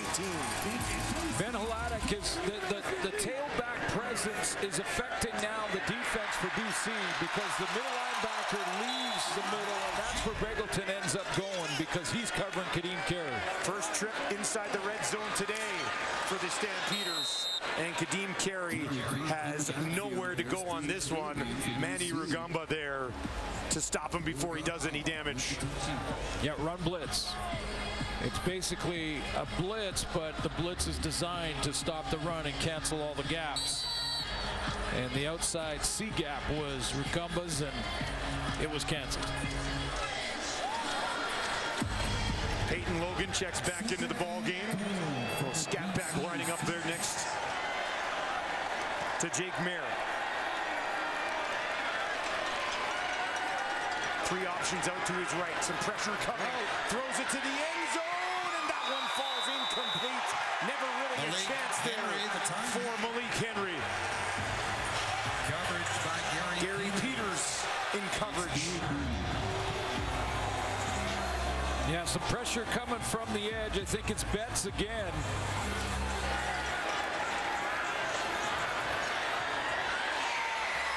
Forces Jake Mayer to kind of throw it as he's bailing. And just a bit outside. They will settle for a 13-yard chip shot from Paredes. See how careful Gary Peters was there? He's like, I don't want to breathe on him. I'll be honest. I looked around for a flag just in case. He's like, I don't know. I'm not even going to touch him. The one that got away there from Jake Mayer. They trail by 4. CFL on TSN continues next week with a full slate of games. Coverage begins with an Eastern Division Friday night football matchup between the Tiger Cats and Alouettes. It continues with a doubleheader on Saturday. Don't miss a minute of the action only on TSN. And yeah, we get to do this again in BC. Now, this is interesting because the Lions won the first one by a point. And they get this one, they get the series. Back into the hands of Butler. Again, gets just about half of what they need. Sorry, doesn't, but again, just to recap here. Both with 8 wins coming in. There's the remaining schedules of the 2 teams. They'll play again in BC next week. I mean, the Winnipeg Blue Bombers just lost their second loss of the season. So first is not out of the realm. You know, if you could sweep the series, that's what's on the line here. And if not, home field in the semifinal. Adams down the field. Rhymes goes up, tries to haul it in, and he does. Are you kidding me? Dominique Rhymes. Par for the course with this guy so far this season. Hauls it in again. Yeah, and this is what Vernon Adams will learn with this receiving corps. He'll learn that he can trust that they'll come down with it. Rhymes is on that 3-receiver side. I mean, there's a lot of firepower over there now. Like Hatcher, Burnham, and Dominique Grimes. He wins the jump ball, and in fairness to Ruffin, I think DB's heads are swirling right now a little bit, trying to figure out how they can defend without drawing a penalty flag. But a great play to go up and get it for Rhymes. Rhymes is now over 1,000 yards receiving on the season. Judge was slow to get up. He's having an absolutely excellent night. Sack, forced fumble, fumble recovery, 9 tackles, and now he's going to be out for a few key plays in this football game.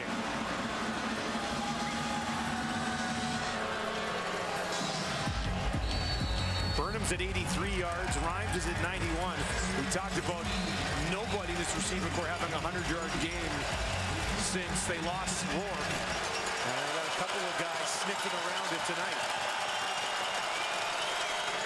First and 10 from the Calgary 35. Back to Butler. Maybe a yard, not much more.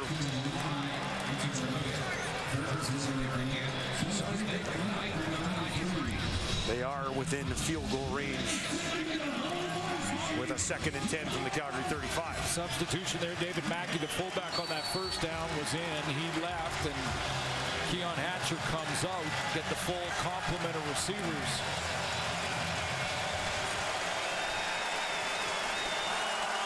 Whitehead, Burnham, Rhymes to the right for Adams. Looks to the left, throws to the left. It is Keon Hatcher, and they've got a first down inside the 25. Second catch of the game for number 4. Gonna come in behind here. There you go. A work of art. I'll stay within the lines, but starts out in the backfield, then gets out there and runs that slant. BC marching here midway through the 4th quarter. Far side, back to Hatcher again. Made one man. Down the side, looking towards the end zone, but forced out of bounds. Looked like he might have had a shot at it there, but help came quickly. I think back to the interview with Vernon Adams at halftime, and Vernon had that great sort of assessment of the first half. He said, it's some ups and downs, but really I just got to get back to getting in the hands of the playmakers, and I think he's executed that. He's had a much better second half, spreading it around. First and goal from the Stampeders 6. Gets it to Butler. He's wrapped up and taken down. Read well by Derek Wigan. Yeah, both players.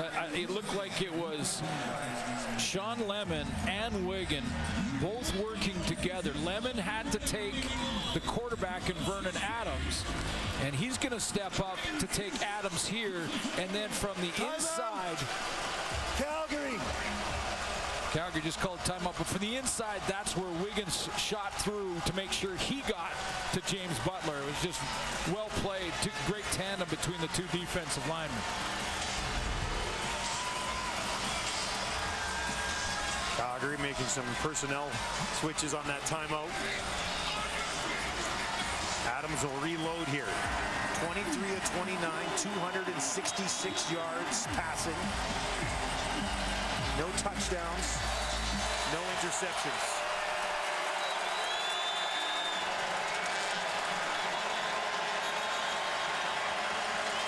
And now we've got another whistle on the play. I took a quick look. I thought maybe that rabbit had come back out here at Calgary, but there's no rabbit on the field. Timer, please put 5 minutes, 20 seconds on the clock. 5 minutes, 20. 5 minutes, 20 seconds is on the clock. And it is in the stadium, too. So. Yeah.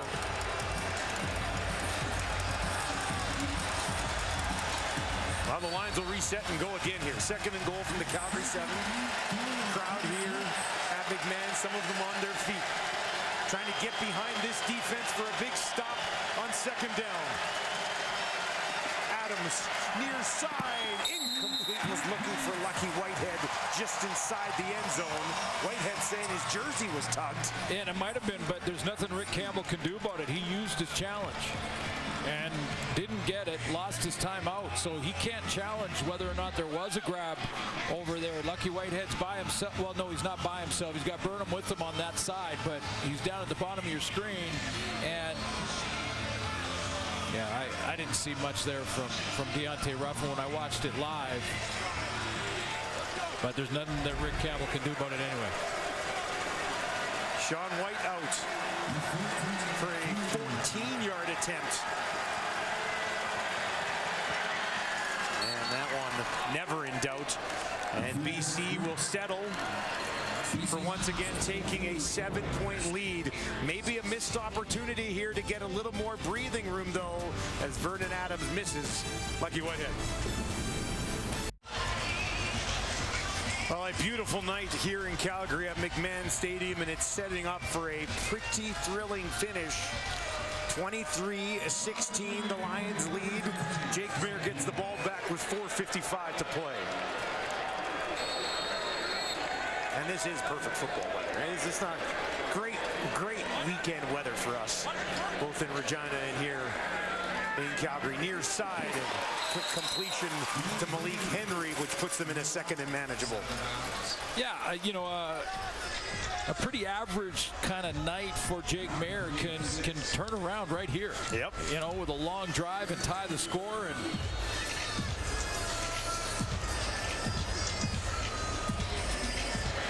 Mayer is 17 of 26 for that 208 number. Has a touchdown as well. Neither quarterback intercepted so far tonight. Now some pressure from the Lions. Mayer gets rid of it. He's got enough for a first down as he quickly guns it into the hands of Trey Odoms-Dukes. First catch of the game. Yeah, I was going to say, I think that's his first look. I'm not sure if he's been targeted, but this is his first catch of the game. Playing for Kamara Jordan. Teammates went, all right, get him involved.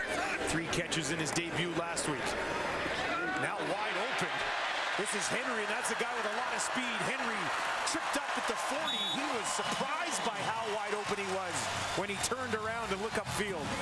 Yeah, linebackers vacated. I mean, it just basically opened up right there. X marks the spot that Malik Carey is going to end up. The linebackers widen and go with the backs, and Malik Henry is sitting there going, hey, I'm good to go, and it's a first down. 107 yards on 4 catches and a touchdown for Henry. Looking for more possibly on this drive. This time they'll give it to the running back, trying to break away. Lunging ahead for an extra yard or 2 is Kadeem Carey.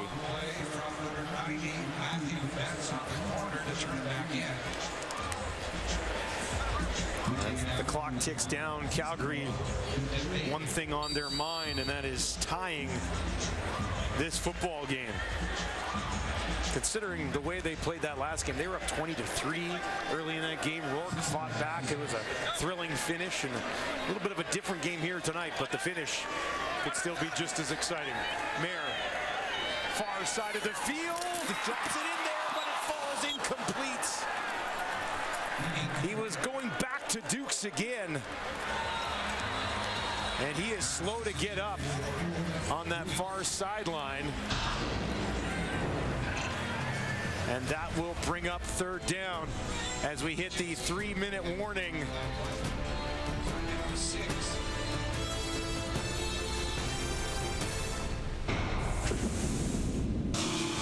Time now for the Advil dual action play of the game. This was certainly the longest, no doubt about that. Yeah, well, it's the biggest play of the game as far as just straight yardage and big, long completion for a touchdown, 77-yarder. The play of the game we still might be waiting to see here. Well, it might be right here, 3rd and 6 for the Calgary Stampeders, trying to keep this drive alive, down 7. Mayer over the middle, and he's got Reggie Beggleton inside the 20. Who else would he go to in that situation? He finds Begelton for his team-leading 7th catch on 8 targets. Yeah, our producer down in the truck, Chris Edwards, said in the break, really got to go to Begelton here, don't you? If you're Calgary, Begelton or Malik Henry, I'd take either one of those two. They'll dump it off now, get down inside the 10. Akunavanu with a nice pickup.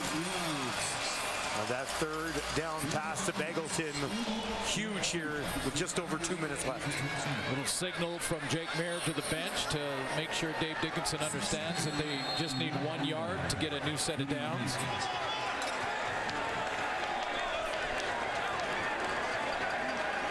Mayer, 3 options to his left. Looks over the middle to the end zone, wide open, touchdown! Drops it in there for Luther Akunavanu. And Calgary cuts the lead to 1.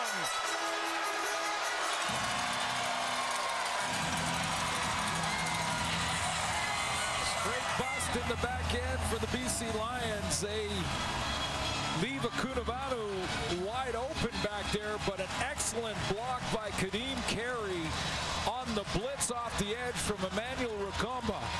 And that gave Mayer time to find Akunavanu back at the back of the end zone. Well, do not go anywhere. We are an extra point from Paredes away from being tied at 23 with 2 minutes remaining. Paredes to lock it up, right down the gut. And it's 23 apiece at McMahon after an 8-play, 70-yard drive that took 2 minutes and 54 seconds.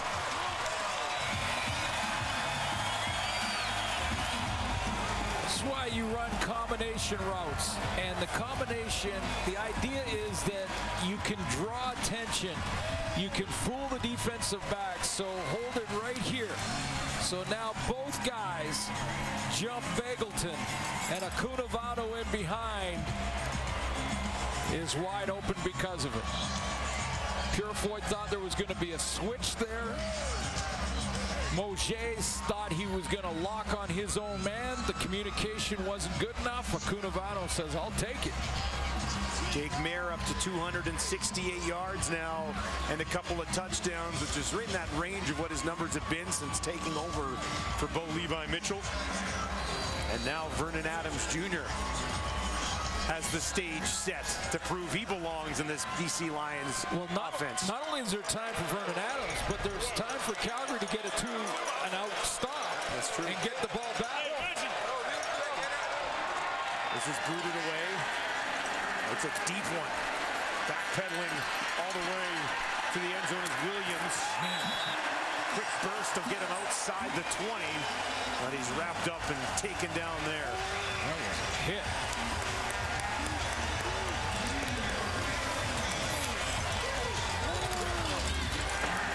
That was the whole wedge, I think.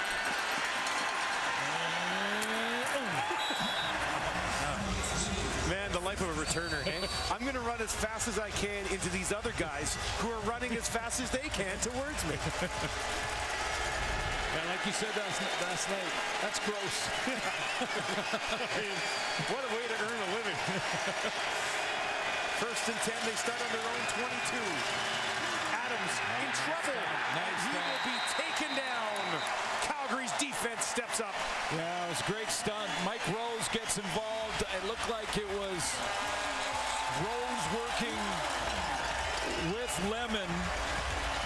So Sean Lemon and Rose are gonna work together on a little twist here, and they get home, put the Lions in a hole. Like I said, you get a quick 2-and-out here if you're Calgary. You get the ball back in real good field position. A loss of 6, second and real long here for Vernon Adams. 3-man pressure, near side, has a completion, but it's not enough. Goes to Javon Catoy. First catch of the game for Catoy. And it's well short. Yeah, important catch either way, though, because, you know, the field position that's involved.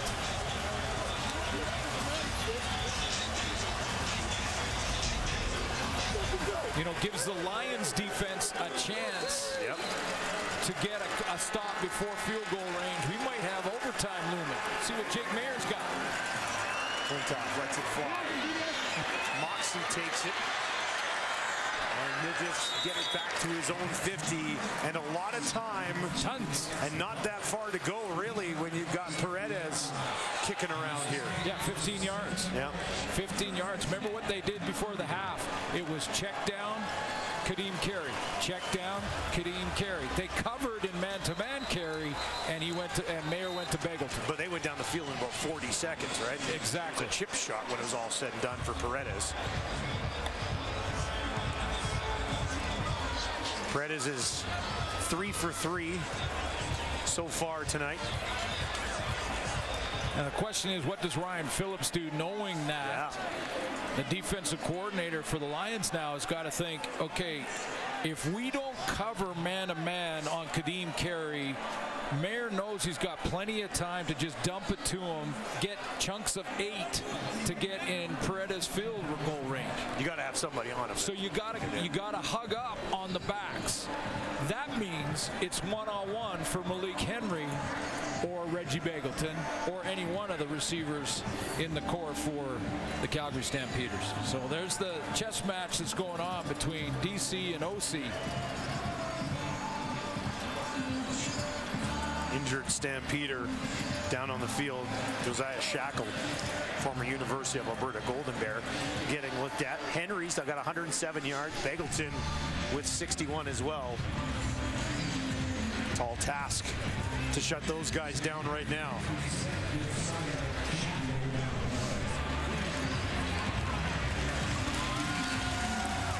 Paredes career long, 53, hit from that distance earlier this year as well, and he's 5 of 6 on the year from outside of 50.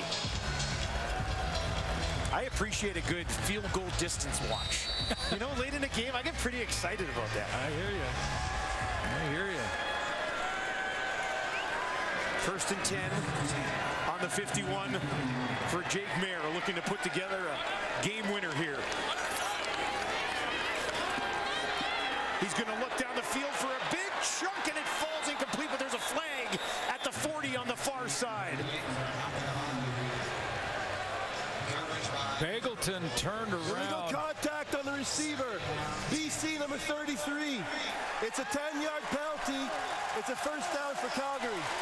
Begelton was running on Rukamba, and there was some contact. I didn't catch how bad it was, but oh yeah, there's no question. That one, definitely illegal contact. Now the ball wasn't thrown to him, so it doesn't turn into PI. It's a 10-yard penalty. Still, at this point of the game, that's huge. 67 seconds on the clock, and all of a sudden you're on BC's side of the field.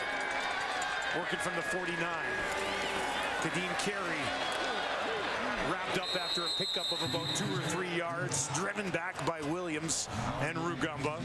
Yeah, and I think the strategy there for Dave Dickinson was to, now we can run the ball, and Dickinson thinking you can run it to grind the clock while we get another 5 to 8, 10 yards to get it in Rene Paredes' field goal range. So, but now they're in a second and long. Need to convert here, or at least pick up 5. Huge 8 yards in front of them here. 3 receivers, wide side right for Mayer. That's where he's going to look. And is that hauled in? Yes. What a catch by Reggie Begelton. It really was. I mean, this is with the everything on the line. And this would be an almost impossible field goal length, but if Begelton doesn't make that catch, it's behind him and high, and he goes up and gets it. Not enough for the first down. So third down now is what they face, and Paredes is out for a 48-yard attempt to take the lead late. Clock will tick down here. Cody Grace set to hold it. Calgary working their way back into this game in the fourth quarter. And a timeout called. Timeout by Calgary.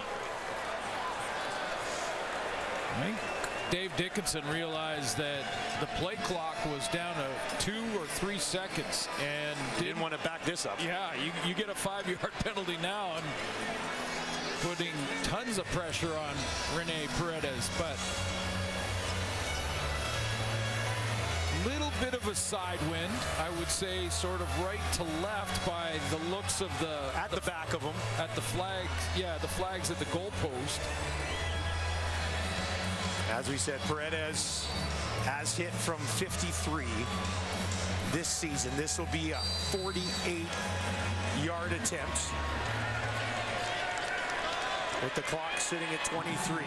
Jake Mayer watching on as his kicker looks to give them the lead, possibly for good. Paredes from 48. The kick is up, and it is wide left. He misses it. The game remains tied at 23 as it's brought out of the end zone. And Paredes unable to finish the job. The BC Lions live on. And I think with the field position you've got in just 15 seconds, the Lions are going to be happy to go to overtime after the miss and going to play a little extra time here tonight in Calgary. A beautiful night. Why not? Got to get this one out or you lose by 1. They don't want that. Williams finished it off, got it out. We remain tied at 23. That's exactly what Rick Campbell was saying. Get out of the end zone. Paredes was 5 of 6 from beyond 50 on the year. That one was from 48. And he pulled it just a little bit wide left. And now overtime looms here at McMahon. Said it was going to be a good finish, didn't I? Hey, here we go. I'll just run this down. And we will get prepared to show you the overtime rules. Vernon Adams, as he takes that knee there, 277 yards, 24 of 31, and he's got the BC Lions on the road going to overtime against the Calgary Stampeders team that has won back-to-back games coming in.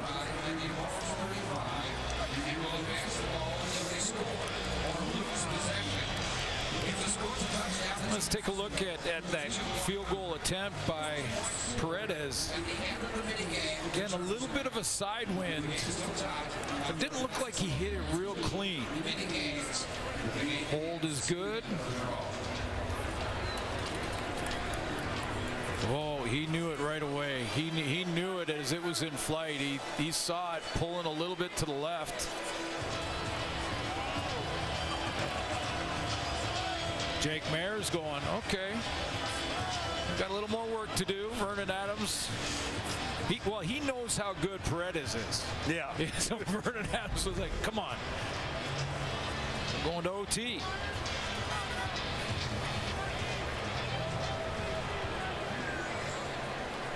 We talked about what was on the line coming in here tonight. Toss.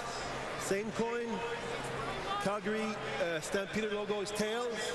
League logo is heads. It's your call, BC. Heads is call, Pat. Heads is a call. It's a tail. It's your choice.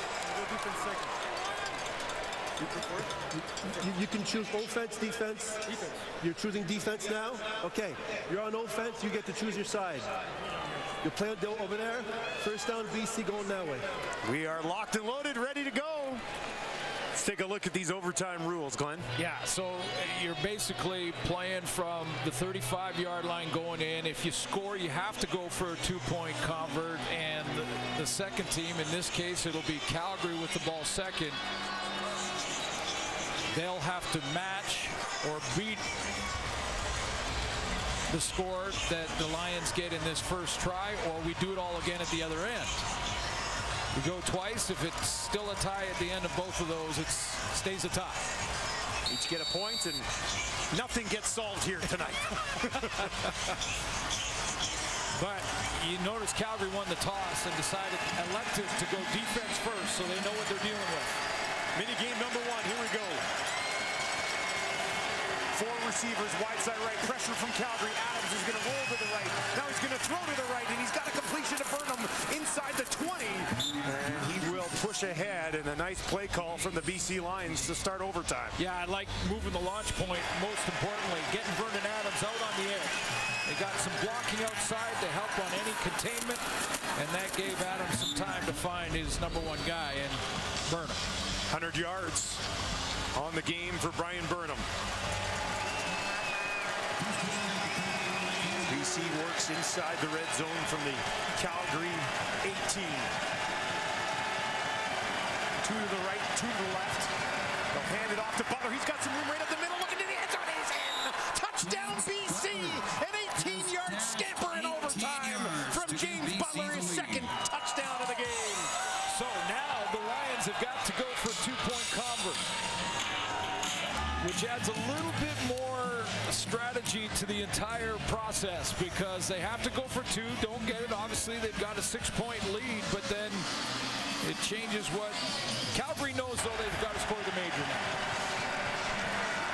So they'll play 3-down football on their turn. 83 yards in this game for James Butler, one of his better games in quite some time. And it came in a big time here for the BC Lions, who will now go for 2. Butler in behind Vernon Adams Jr., making his first start with the Lions. He's going to throw it to the back of the end zone, up for grabs, and it's knocked loose. Muhammad steps underneath Rhymes, who certainly has the ability to go up and get something like that. There's a flag on the far side of the field, though.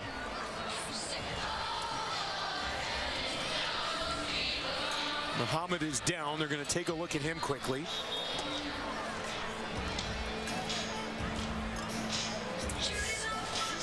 Let's get the call here. Offside. Calgary, number 40. We'll go up half the distance. We'll redo the convert. Wow. Sean Lemon. That'll give BC another crack at it. Uncharacteristic mistake from a veteran. Now, it's hard to tell from that angle whether he was, but when Rimolade backed up, I don't know, that again, I mean, that's a monster play by Muhammad in the back of the end zone to give Calgary a chance. I mean, they got work to do. They'd have to score the major in their turn. But 2 points in the 2-point convert wins the game for them, and they don't go to a second. I mean, it's a monster call. This is the one where you say, it's a monster call. It better be right. Yeah, that's right. See Pipkin out there as the ball be moved a little bit closer after that penalty. Let's take a look at the West standings. Here's what's on the line. Oh, just, home date.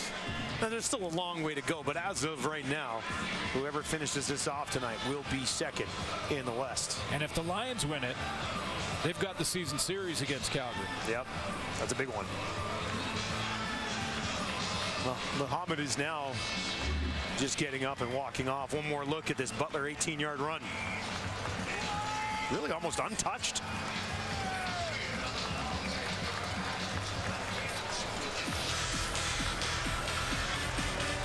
First 2 touchdown game from Butler since the opening night of the season.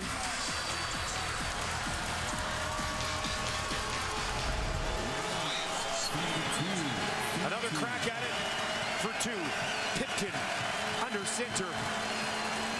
He's going to take it to the right side, looking for the end zone, reaching in. He says he's there, and you can tack on a couple more here for the BC Lions, and the lead will be 8. So that's what's left for Jake Mayer. Now he's got to get both. He's got to get the major. Let's see if the ball crossed the plane before the knee touched. This will be automatically reviewed, of course. scoring plays or potential scoring plays are. The knees down. You can't see the football there. Ruled on the field as a successful 2-point convert. Like the ball was quite a ways ahead in Pipkin's body, right? So, but they have to actually see it to even come close to overturning it, and I don't think you see the football. So. Well, now Calgary knows they need it all right here. But a look at it from the back angle. It's close, but they're going to leave that one the way it is. 31-23. Your time, Jake Mayer. Here we go. Needs 6 and 2 more to stay alive. Mayer with a ton of time here. Dumps it out to Logan, who's got a bunch of room down the left sideline, and he'll take it inside the 20 before he's forced out of bounds by Lacombo. That's a nice chunk to get you going. Yeah, the 20-second clock matters, but the actual clock is done. Logan looked like he was trying to get back in the huddle in a hurry to get the hurry out. And it is a 20-second huddle, so you gotta.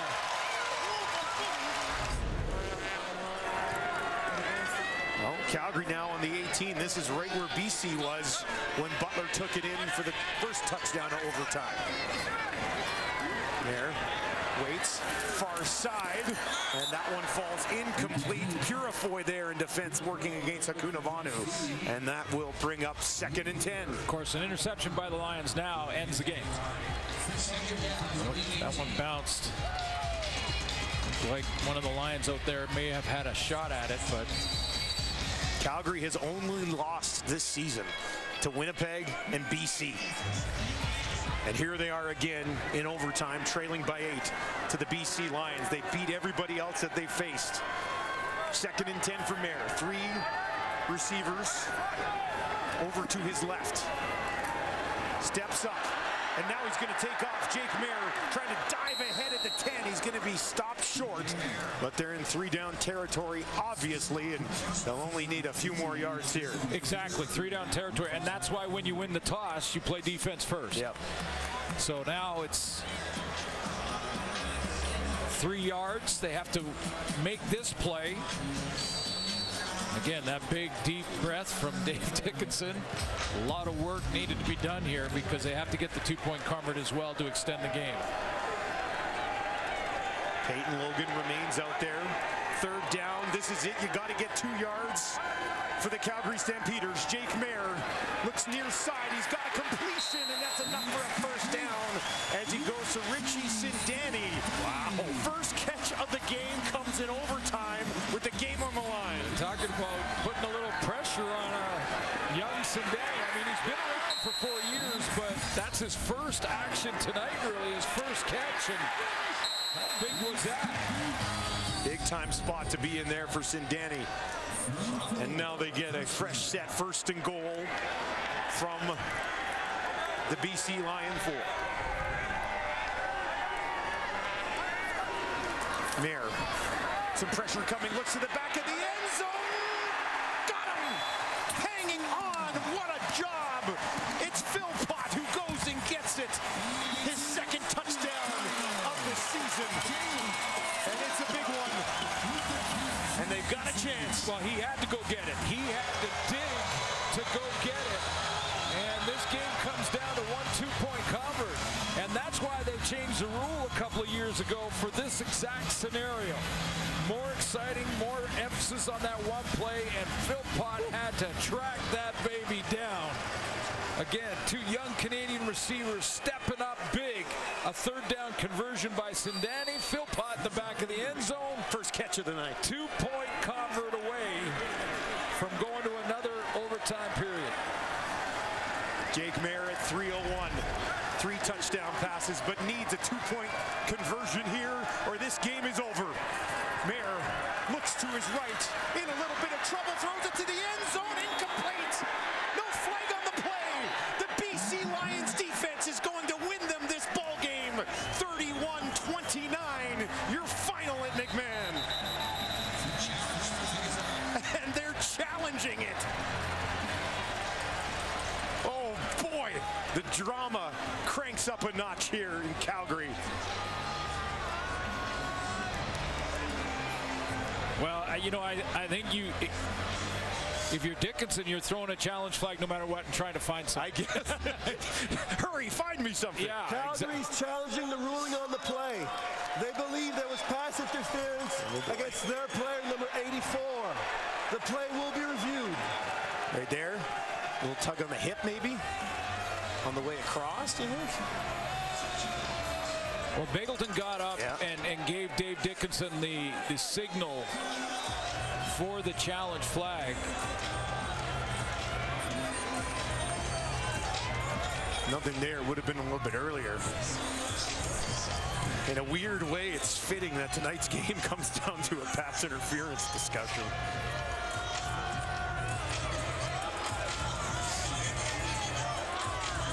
What do you think? Well, it couldn't be at the end there. I think this has got to have happened. Looked like on the wide shot there was earlier. A little grab on the hip as he tried to turn. Now think about all the plays that we've seen tonight. And some of the calls that I disagreed with. There were a couple that were definitely calls. I mean, and again, the question about whether or not that throw was even catchable to Bagleton has to come into play too.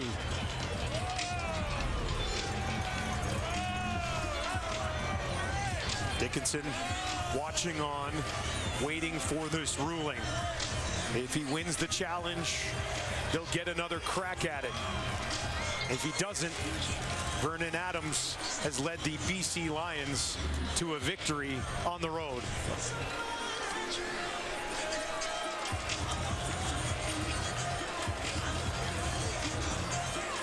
I'm just going to freeze it right here.